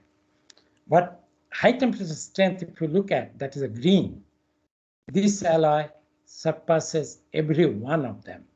You can use it at high temperatures. But is it stable at long temperature? Does it resist coarsening? And so I'll show you a series of experiments kept at different times, at different temperatures. This is peak case microstructure of our alloy. If we keep that at 250 degrees centigrade at 50 hours, the coarsens, and 300 degrees centigrade 50 hours, you see, microstructure did not change too much. This, remember, look at the scale. This is actually finer. This is a 500 nanometer. This is a 200 nanometer. And if you don't add zirconium and niobium, this is how it looks. You can see that same heat treatment, it coarsens crazily. And at this temperature, it has no strength virtually. It's almost like a pure aluminum, the strength-wise.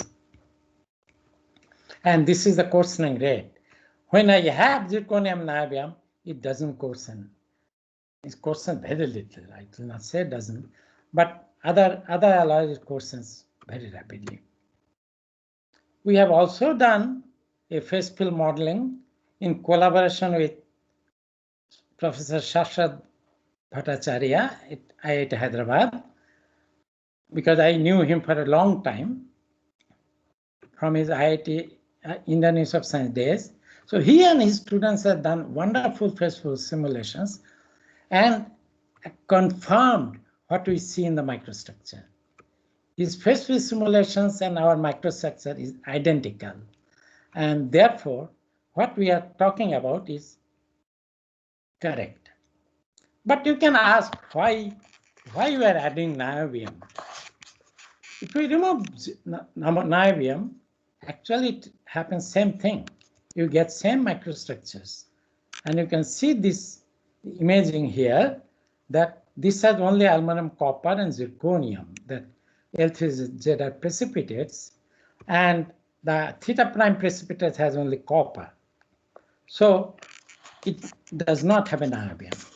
So does it matter? Why should we want to use niobium into it? We look at the properties, tensile properties. Room temperature property, if we look at, addition niobium, strength increases. Then without niobium, 361 versus 416. High temperature, same story. 175 megapascal with niobium at 250 compared to 151 megapascal without niobium. If you look at creep, which is the other most important properties, if you don't add niobium, this is a creep curve at 250 degrees centigrade. But if you add niobium, creep rate is much lower. And therefore, niobium does affect. And it does affect by partitioning partly in the theta prime phase. But I'll show you the reason, not with niobium, but similar effect happens when we add, instead of a niobium, tantalum. So this is a story of tantalum. Identical. If you add tantalum to aluminum, copper, zirconium, you will get identical microstructures. The L1 order precipitate, and on it you nucleate the theta prime plate, and you increases the strength. This is the room temperature strength.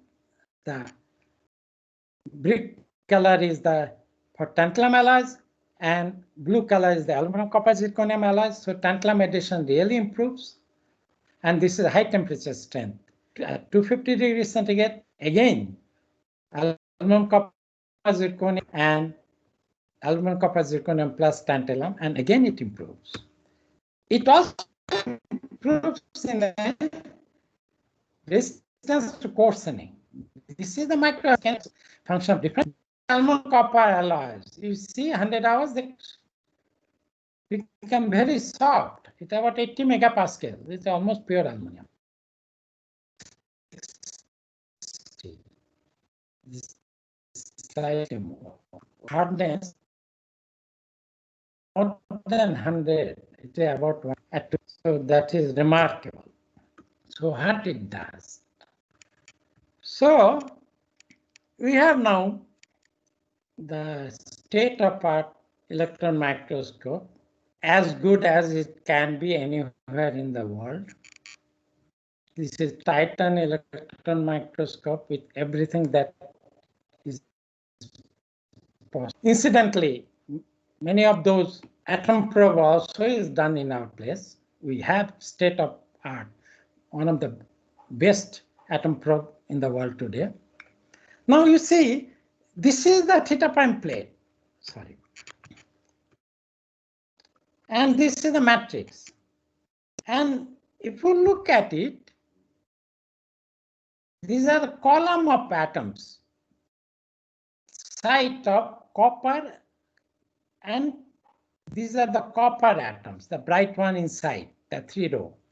But the outer one is brighter than the inside one, and that is tantalum. This is done with a chemical resolved microscopy, high resolution microscopy, and these are red ones are aluminum, copper sites.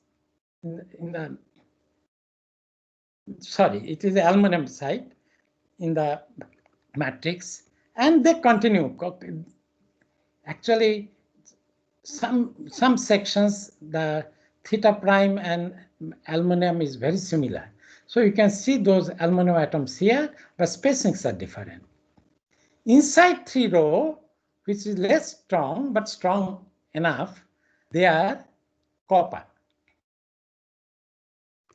But no zirconium here, because zirconium doesn't go to theta prime precipitate. But outside row is tantalum. As you can see, the strong peaks are tantalum, these peaks are copper, and inside ones, the small ones are aluminum. So you can establish that tantalum segregate at the interface of theta prime, and therefore theta prime does not coarsen, and therefore it retains its structure and coherency, and therefore it imparts the high strength. That's fine, but these are all cast. What about wrought alloys? Can we produce a wrought alloy out of it? In fact, this is a question posed to me when I was discussing these results to my friend. Now he's in IIT Hyderabad, IIT Bhubaneswar. Earlier he was in IIT Kharagpur, Professor Dinda. Professor Dinda said, you have to make wrought alloys, otherwise it's useless. So we took up the challenge. How do I make the wrought alloy? Simply eliminating the first heat treatment and doing a controlled hot rolling. Replacing the first heat treatment using a controlled hot rolling to precipitate out zirconium. So it becomes wrought and it serves the purpose. And we monitor the optimum heat treatment by measuring the hardness. And when zirconium doesn't precipitate, it is still soft, but when zirconium starts precipitates, it is harder. So you optimized it, And then look at the microstructure after rolling, and you can see that we have the LCZ precipitate identical. And then we did a microscopy to see whether they are ordered. 375, they are not ordered. We don't see any superlattice. It does not precipitate. 400 above, it precipitates. And then you do a aging at 190 degrees centigrade. That's a standard aging temperature for copper alloys. We have done 20 hours. Peak age, actually, peak age tantalum after shift, 10 hours you get the peak age. And you see the identical microstructure that I have shown you earlier. This is the hard diff image, and this is the high resolution image. Therefore, as you can see, we can make the same alloys, and I have not given you the strength value. Strength values are identical as cast values, not much difference. And therefore, yes, it is possible to develop a hot alloys with these. Now, can we proceed further with these? I think I'm taking slightly longer time, but I'll quickly go through. It's same concept and develop the other alloys. So from beginning of my research career, I was working on aluminum nickel eutectic. It's a beautiful eutectic structure, rod eutectic. But unlike silicon, this eutectic is not used too much because they have a reasonable strength because this is L3Ni, but they coarsen very rapidly. So they are no good. Then we told ourselves, can we add zirconium? Small amount to strengthen the matrix and stop the coarsening. So we added a zirconium, and you get a hierarchical microstructure. This is the lamella, L3Ni eutectic lamella. Look at TM. This is the L3Ni rods and alpha matrix. You look at even higher magnifications, and you see matrix is full of L3Z precipitate. You do atom probe, you confirm the compositions. So yes, it has formed. So what is the effect of it? Effect of it is that once you add zirconium, it does not coarsen. Top one is no zirconium, and 100 hours at 400 degrees centigrade, you can see the blob of L3Ni. It has no strength. Whereas if you add zirconium, micro slightly coarsens, but it retains the strength.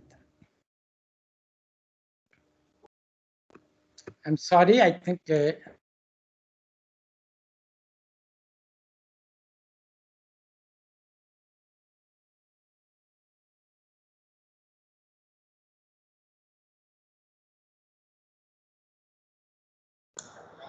Hello, sir.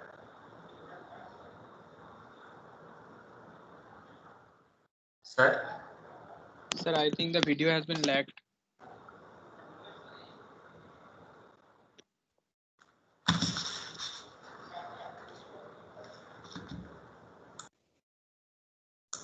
Sir, you are not audible, sir. Yes.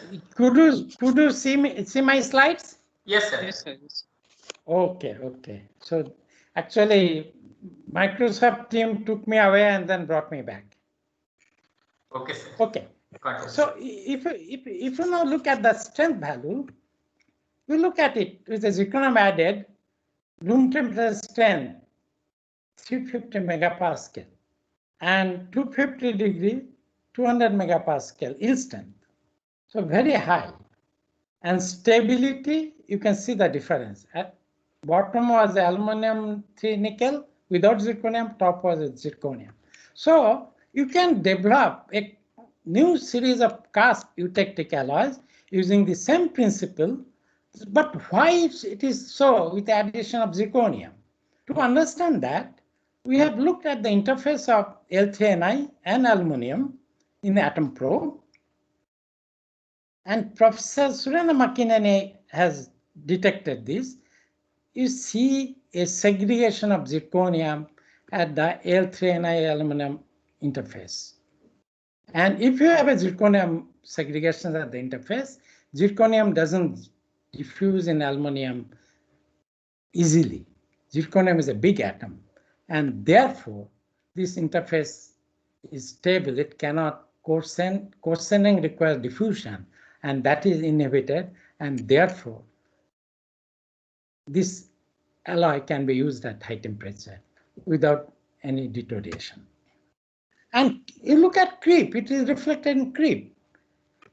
This is the unireduction solidified aluminum nickel alloys, the blue, and the red one is with zirconium, and you can see at 250 degrees the creep, definitely creep is better than the direction solidified alloys. I just few more slides. I'll not hold you people too long. I'll just tell you the very recent work that we are doing. This is work in progress, that we can do same thing, not necessarily with zirconium, but with hafnium. Of course, hafnium is expensive, but doesn't matter. We can replace hafnium with something else. It's a proof of concept. But if we add 0.3 hafnium and aluminum, it precipitates. It precipitates a L12 structures, but this is a discontinuous precipitation, and it is no good because it will not strengthen. But if we add silicon into it, discontinuous precipitation stops, and we get very uniform precipitation. And very fine distributions of 5 nanometer mod. And it definitely strengthens, not very much, but it does strengthen the matrix. So you decided to add copper into it. And now this is the L3 is a precipitate in aluminum matrix with a hafnium and silicon. And you can see that if you do a high resolution EDS in a Titan, you see only hafnium and silicon in the precipitates. There's something more in this image, atomic resolution image, the column image, but I'll come to that in a later. This is the image, same thing, and this is the atomic resolution image with the chemical compositions of the column mapped on it. And you can see that there's a line here, and this line is antiphase boundary. So this is the aluminum zirconium precipitate, L3 is ordered with the antiphase domain, and these reddish ones are actually site which is mixed. You have a hafnium and silicon, and yellow is a silicon. So they all have gone there. Now, this means something which I will not discuss in detail, but I'll mention. This antiphase boundary in precipitates means that this precipitate is formed as a disordered solid solution during first stage of precipitation, and then it has immediately ordered. But that is only an interest for academician. And these are completely coherent, as you can see here in the column resolutions. And if you have a copper into it and precipitate, this is a copper precipitate, and again it is doing the same story, that L3Si L12 precipitate is nucleating the theta prime. And strength value 25 degree is fairly high. Actually, UTS is 500 megapascal, and at 250 degrees centigrade itself, you get about 250. And here you can, I have compared with the other alloys, and you can see for all alloys, these reddish ones show a higher strength. And therefore, this is a, although hafnium is a expensive one, but this alloy is very strong, by all means stronger than existing alloys. Again, why it is stable and why it is strong. And same story. You see solid solution strengthening because all these atoms are there all over. You see a very strong segregation of the interface of hafnium in the aluminum copper. Inside one is copper, but at the edge, at the interface, it is hafnium, and it is so uniformly distributed, segregated, that it cannot grow. It can grow only by step. So you can see as it tries to grow, it produces a step here. It produces a step here. So only step growth is possible because diffusion is very sluggish. So continuous diffusion growth is not possible. It can produce only step growth. And that is why it is stable, that is why it is strong, and that is why you get high strength. So this is a work in progress.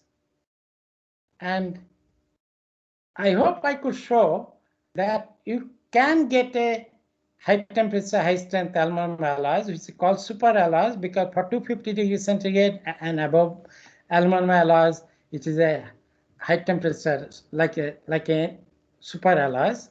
And it is in the present day scenario, commercial, it is now touted. There's a company which has started trying to market it, and it is called high temperature aluminum superalloys. I must acknowledge my collaborators, Professor Subodh Kumar, Professor Makineni, and all the students who worked on this, Praful Shukla, Sam, Ujjal, and wonderful facility at AFMM. Without them, it would not have been possible to do this work. Thank you very much. Thank you, sir. Thank you for your outstanding technical talk on aluminum superalloys for our high strength and high temperature applications. Now, I would request our Associate Faculty Advisor of IIM Student Chapter NIT Durgapur, Dr. Sotadol Gorai sir, to start the questionnaire session. Good afternoon, Professor Chattopadhyay. Good afternoon. Okay. Now we'll have a question answer session. I request all the participants, please raise your hand in the Microsoft team so that we can take question one by one. And also those who are in Facebook Live, they can type their question in the chat box. From there, we will take the question. Okay. Please raise your hand.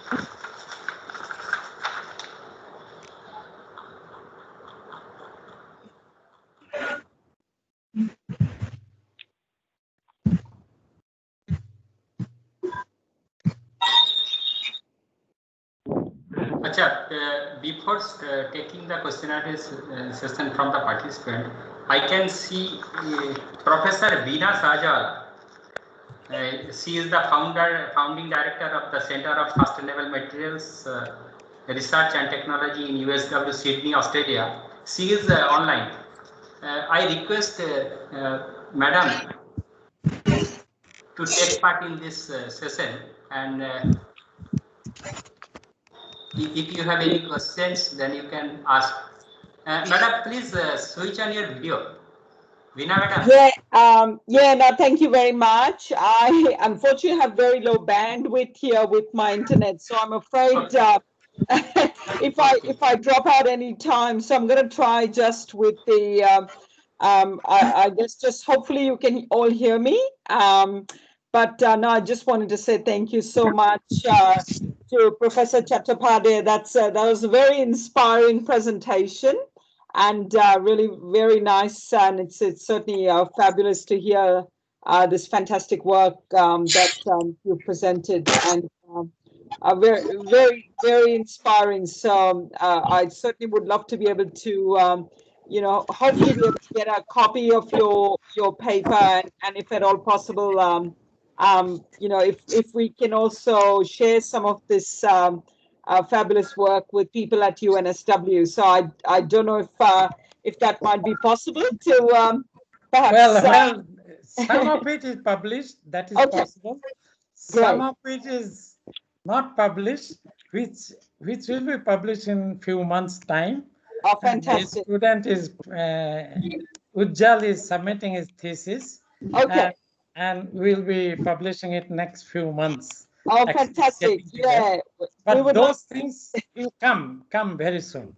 Okay, fantastic. Well, we would love to collaborate because we're producing aluminium alloys from waste materials, a lot of waste packaging materials that contain good quality aluminium. So I'd like to perhaps hear your views, Professor Chattopadhyay, if you believe that through some of the work that you've done, are there particular sources of waste resources, like we've been using waste packaging materials that have been used for producing any of the alloys that you've been looking at, or are there opportunities to potentially look at aluminium from various waste resources?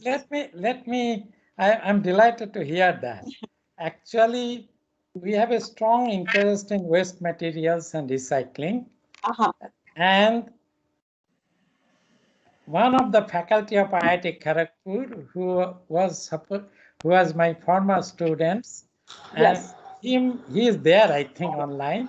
So Chandrasekhar Tiwari and myself has a long-term abiding interest in recycling aluminum alloys, and also we do have interest together with both Surender and others here. Yeah. Because I think recycling is a very important element. We have actually submitted some project some time back, myself and Professor Subodh Kumar, for recycling of aluminum alloys, because automotive industry is very important. So yes, we can get in touch. We do have a strong interest here in this side. Oh, fantastic, fantastic. No, we'd certainly love to explore the opportunity to collaborate with you. I don't know, Dr. Mandal, if you can put me in touch with Professor Chattopadhyay. Yes, ma'am. And we also want to do collaborative work with UNSW, ma'am, because we are also doing recycling. Excellent, excellent. Well, I'm so pleased to hear that, and I'm really delighted that I had this opportunity to listen to such an inspiring talk this evening. So I'm really looking forward to further opportunities to listen to more talks and potentially collaborate with all of you. Yes, ma'am. Our students are actually very interested to do project work in your organization, UNSW, under you, ma'am. That's really very good to hear. Very good to hear. I have to tell you, of course, very inspiring work that I've been following all of your research. So that's why I was very delighted to have this opportunity to listen this evening. I'm looking forward to welcoming any researchers and students and all of you to certainly to visit UNSW in Sydney. And we certainly look forward to that collaboration. So I again want to congratulate Professor Chattopadhyay for this very inspiring talk tonight. And thank you. It is coming up to 10 o'clock in the night. 10 o'clock, yes, ma'am. Just last word, Professor Veena, I have a close friends in your microscopy group. Oh, okay. Who's that? Simon. Oh, right. Okay. Oh, fantastic. Fantastic. See, I mean, it was certainly very, very good to hear all of these mutual friends that I'm sure we all have. And I don't want to hold up the rest of the discussion, but I'm sure I can see another hand being raised to ask questions. So I will certainly want to say thank you so much for the opportunity to listen tonight. And I look forward to connecting with you, Professor Chattopadhyay, and Dr. Mandal. Certainly look forward to also hearing further from you around opportunities to collaborate. Yes, ma'am. Thank you. Okay, again, fabulous work, Professor Chattopadhyay. It was a privilege to listen to you tonight. Thank you. Thank you so much, and good night. I will sign off, so thank you once again. Thank you. Next, participants who are interested to ask any question, they can go for raise your hand option.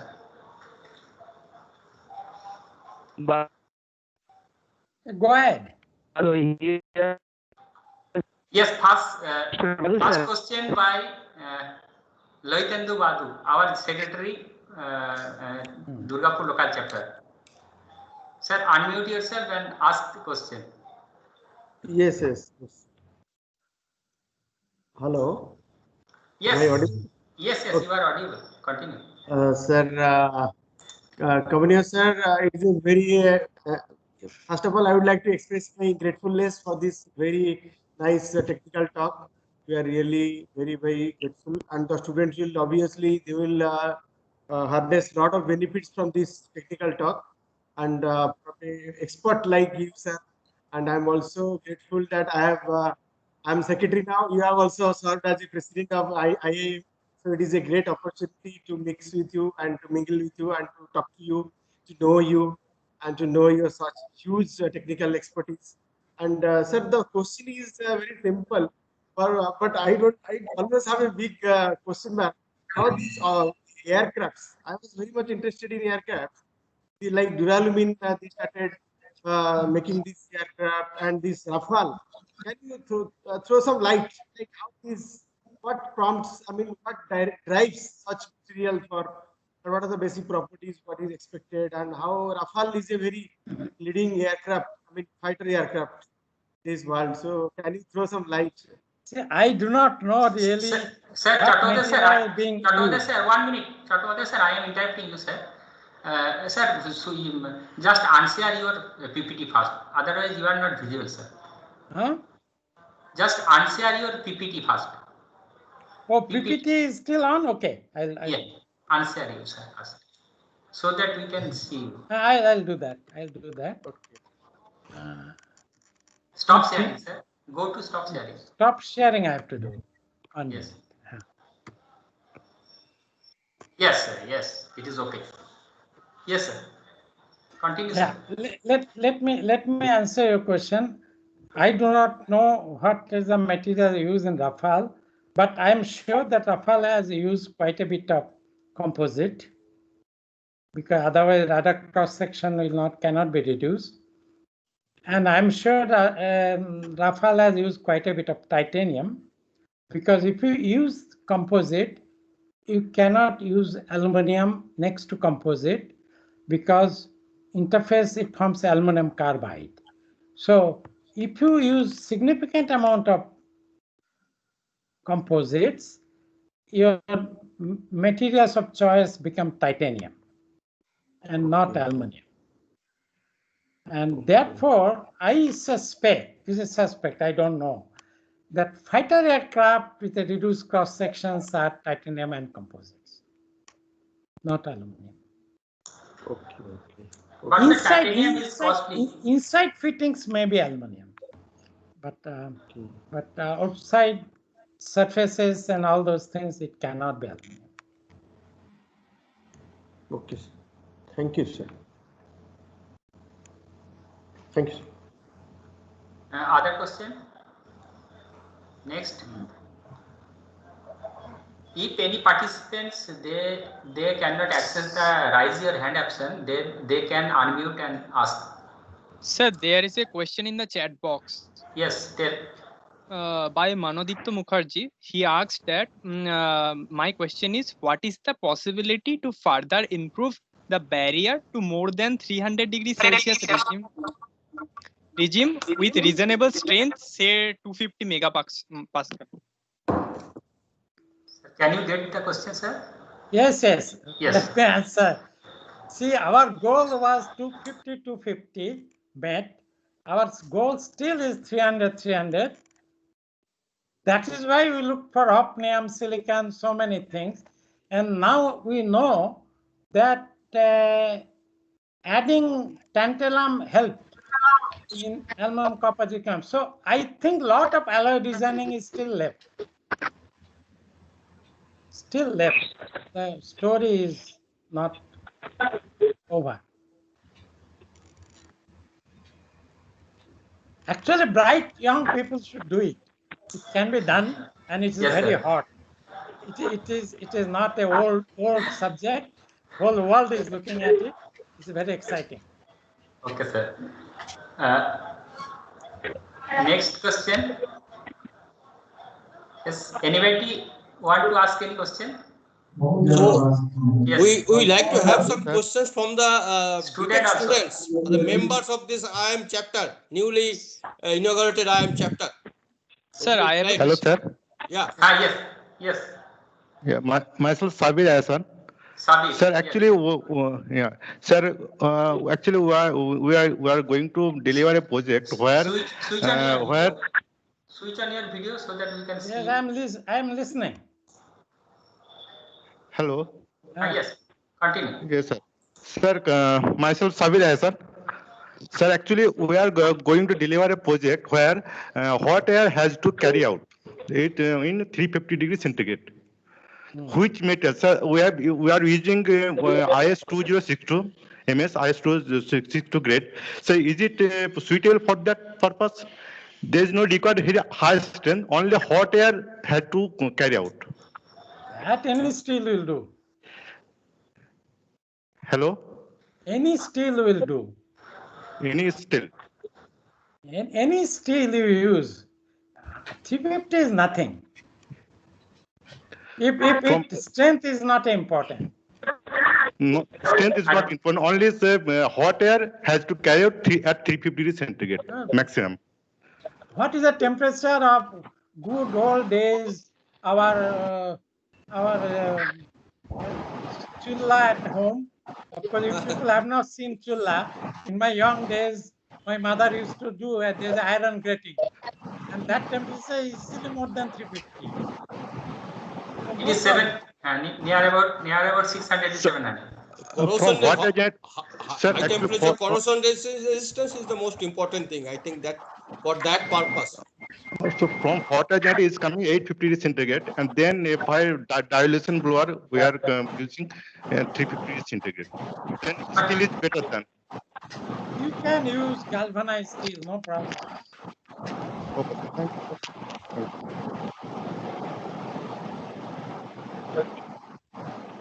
Next question. Yes. Yes, continue.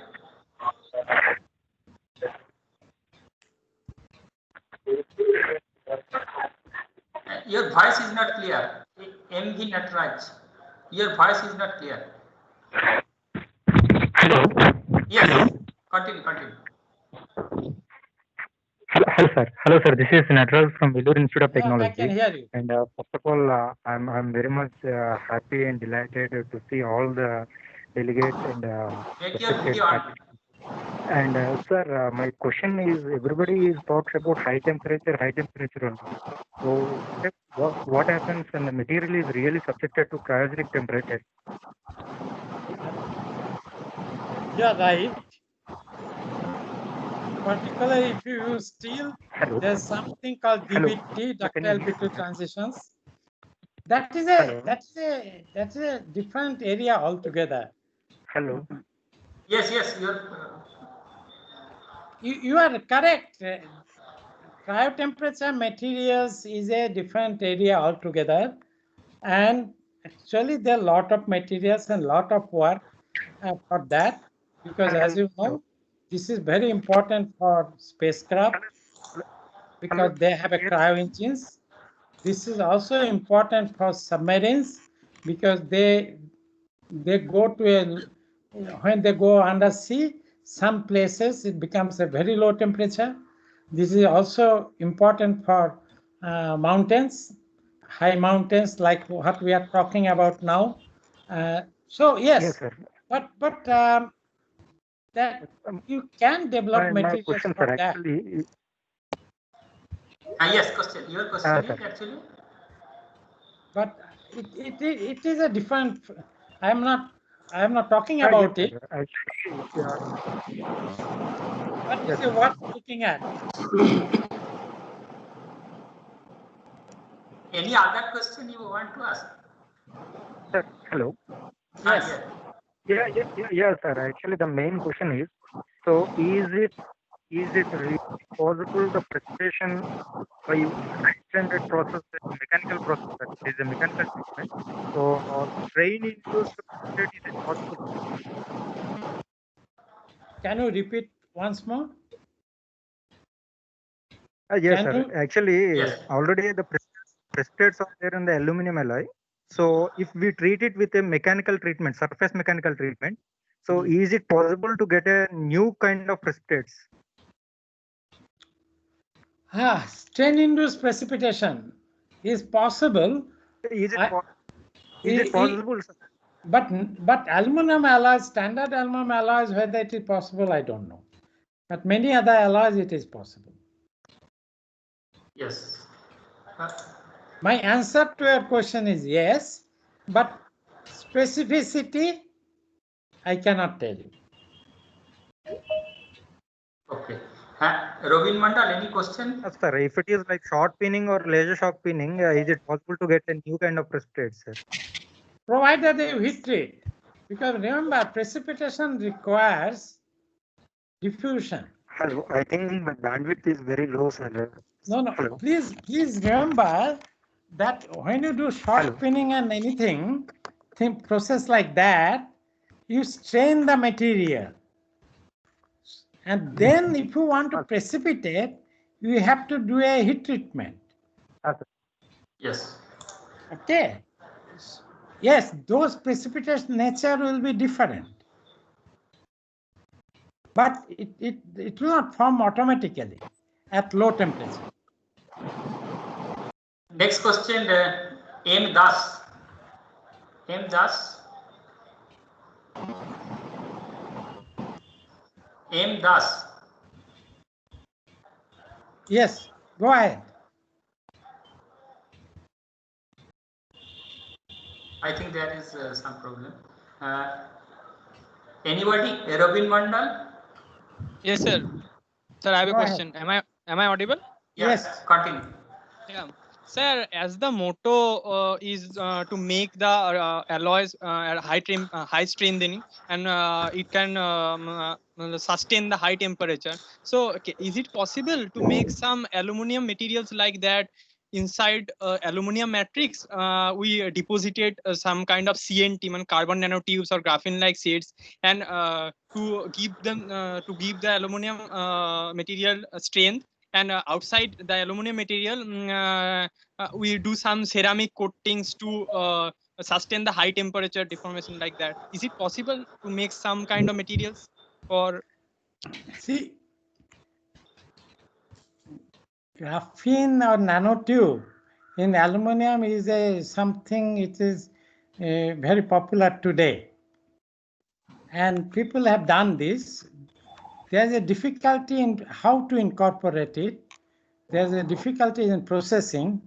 In fact, one of my students has worked on this, and he published a paper with us. And I did not thought that it will get too much attention. But to my surprise, it is still getting referred in next last 1.5 years.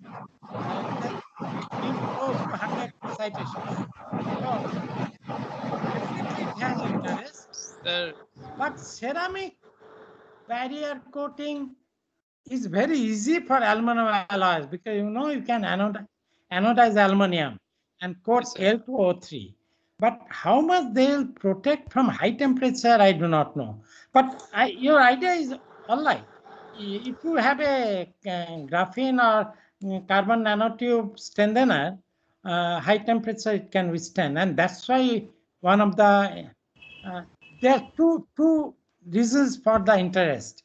One is it enhances the conductivity because graphene and this has a high conductivity, and second it enhances the strength. So your idea is admirable, but people are doing it. Okay, sir. Thank you, sir. Actually, there's a big interest in Reliance on that. Okay. Next question from GVR Murthy sir. Murthy sir from MGIT Hyderabad. GVR Murthy sir. Yeah. Good afternoon, Dr. Chattopadhyay. Good afternoon, sir. Yes, sir. Make your video on, sir. Yeah. We want to see you. How are you? Yeah. Okay. Yeah. Very fine. Very fine. After many years, we are seeing. I'm trying to. Yeah. Camera is on. I don't know. Yeah. Go ahead. Visible? Yeah. Yes. Yeah. Good afternoon, Dr. Chattopadhyay. Yeah. I remember you because I was a classmate of your sister, Juhi. I know that. Yeah. So, only one question I had. You are producing through casting and wrought route. Is it possible to have the powder metal? I came to know that you are going up to 300 MVA at high temperature. by putting by polymetallurgy route? No, it is not possible simply because I have to get zirconium into the matrix. Okay, okay. So that's why it has to be a liquid solid route. Okay, okay. But some research with some zinc, etc., they have done. They were supposed to get. And they can do, but zirconium solubility is very low in solid state. Okay, okay. So it's not possible. So it's difficult. Okay, okay. Right, sir. Thank you very much. Thank you very much for the wonderful talk we had. It's exciting. And thank you to Dr. Mandal. Thank you very much for the invitation. Thank you. These are, I have not done any of those. All Okay, my okay. group members, and some of them are by Dr. Sham, who is now Ajika. Of course, my students, some of them are Surendra, Professor Surendra. Okay, okay. Right, sir. Thank you. Thank you very much. Okay. Yes, Fatah, continue. Mr. Ramdas is online now. He has earlier raised his hand. So can you ask Mr. Ramdas? Yes, yes, sir. Yes. Good afternoon. Continue. Dr. Mukhopadhyay, Dr. Chattopadhyay, this was actually wonderful talk I have listened so far, and you are from a very renowned institute, and this topic is also a very burning topic. I have got the question, this aluminum lithium alloys, whether it is produced in India and whether you are doing any research on this aluminum lithium alloys and whether it comes under this super alloys. Well, I'll answer you one by one. Yes, sir. I did aluminum lithium work in 80s and early 90s. In fact, my student who did aluminum lithium alloys, who rose to a very high position in ISRO, has retired now. Sri Kumar. Yes. But yes, India aluminum lithium expertise is very high. DMRL has a very high expertise. And if we require aluminum lithium alloys, DMRL will produce it. Absolutely. As for my research, I find it is difficult to do aluminum research because lithium research, because I have a one principle that I'll work only on those alloys which I can make. And producing aluminum lithium alloys, although we have produced, but and also, although I think I do not know whether some lithium is still left in my lab, it's difficult to do in a lab.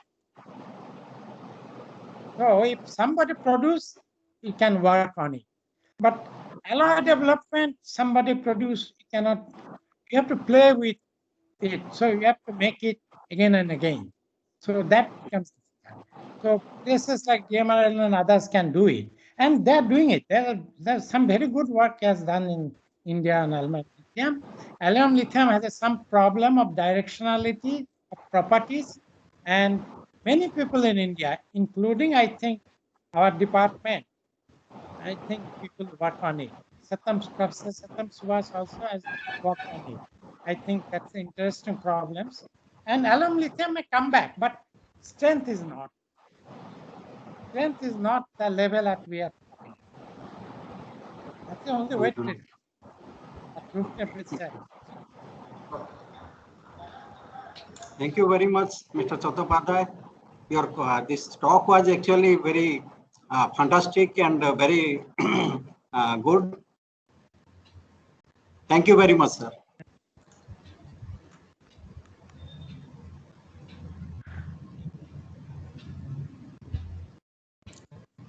Any questions? Students, please have this is an opportunity to interact Professor Chattopadhyay. Please. Any student? Any student? Any student? They will interact with me when I go to your place.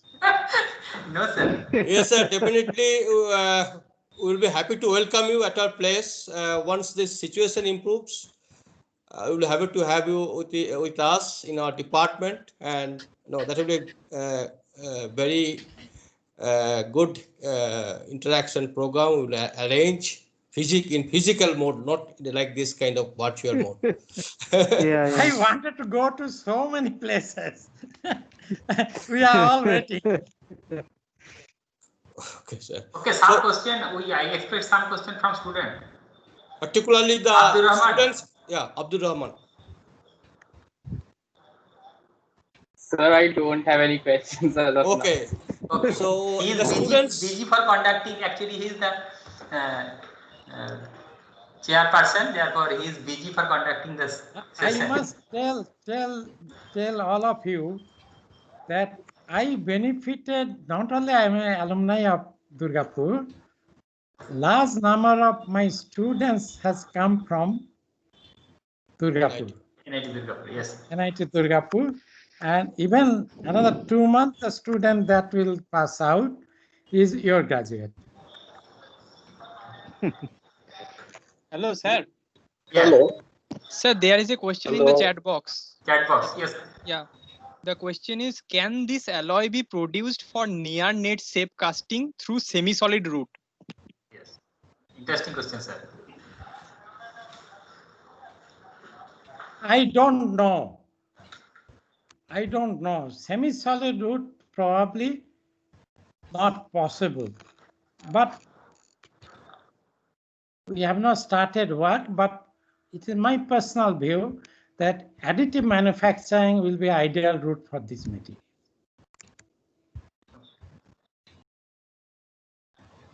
It will not be easy. It will not be easy. Additive manufacturing anyway is not easy to control microstructure, but I do feel it is possible. It requires effort and time and working. We'll be doing that. We'll be doing that in future. I can see Dr. K.K. Prasad sir is present online. Dr. K.K. Prasad sir.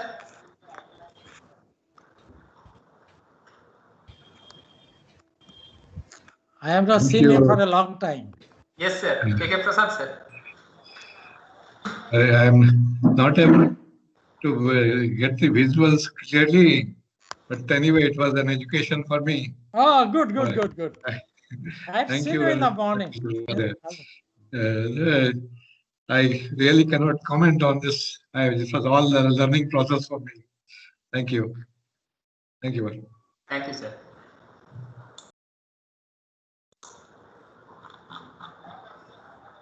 Any other question from participants? Hello, sir. Otherwise, you have to. Yes, any question? Bhaskar. Yes, sir, I have a question. Hello. Yeah. Tell. Hello. Ask that question. Sir, basically, corona is a great issue to all the human community, and lots of research groups and lots of people are doing the research on it for making various materials, and they have already made in India the CSIR groups and many other groups are making and working on it for making various materials. But on which product should we rely? Means we the common people should rely that this product we will use to get rid from that coronavirus, because various mask has been made using surfactants and some materials to disinfect that coronavirus. But what is the material should we use? You have to ask this question to one other alumni of this college, Bikramjit Basu. Yes, sir. And not me. Sir is talking about high strength, high temperature alloy, and you are asking about the coronavirus. No, I think Bikramjit will be the right person to ask. Yes, sir, sure. He is also our alumni. Yes, sir. Mr. Bhaskar. Yes, you can. You can ask. I am anyway, probably I am also an ex-Recallian to your, and Make of your course, video on so that we can see your face. want to see me? Okay. Let me see how to see video. No, I think the bandwidth, you have very small bandwidth. So continue with the audio only. Don't switch on the video. Can you see me? Yeah, yes. Yeah. How are you? Yeah, I am fine. So thank you for that. This is a beautiful talk and enlightening me. But this, especially in the field of superalloy and coherent precipitates and all the things. So I have one small question. That is the moment we are adding this hafnium, we have two issues. For hafnium means we have it is your first of all, cost is one of the issues. Number two is that it's a very density is quite high. So we have to compromise with the aluminum density of the aluminum alloys here. So is it feasible to use hafnium? And that's because use of hafnium will further reduce the density, increase the density drastically. So is it feasible to use that one? And before, yeah, that is I'll my answer question. your questions. Yeah. First one is, I have no illusion that hafnium will not be a cost-effective alloy. But hafnium will teach us many things. Okay. So that in due course, for example, that is why we started work on tantalum.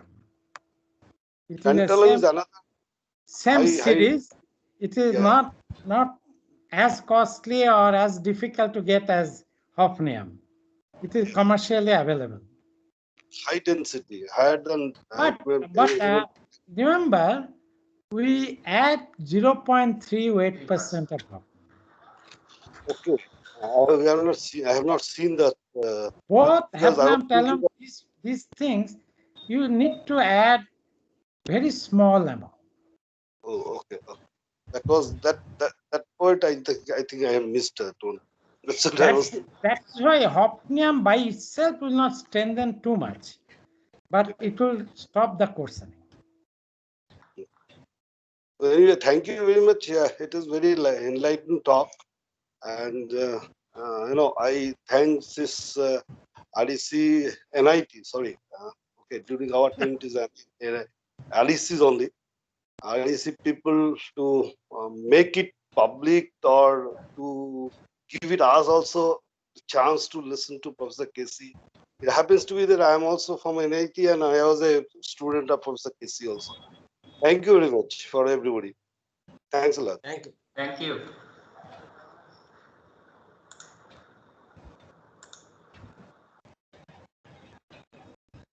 Next question.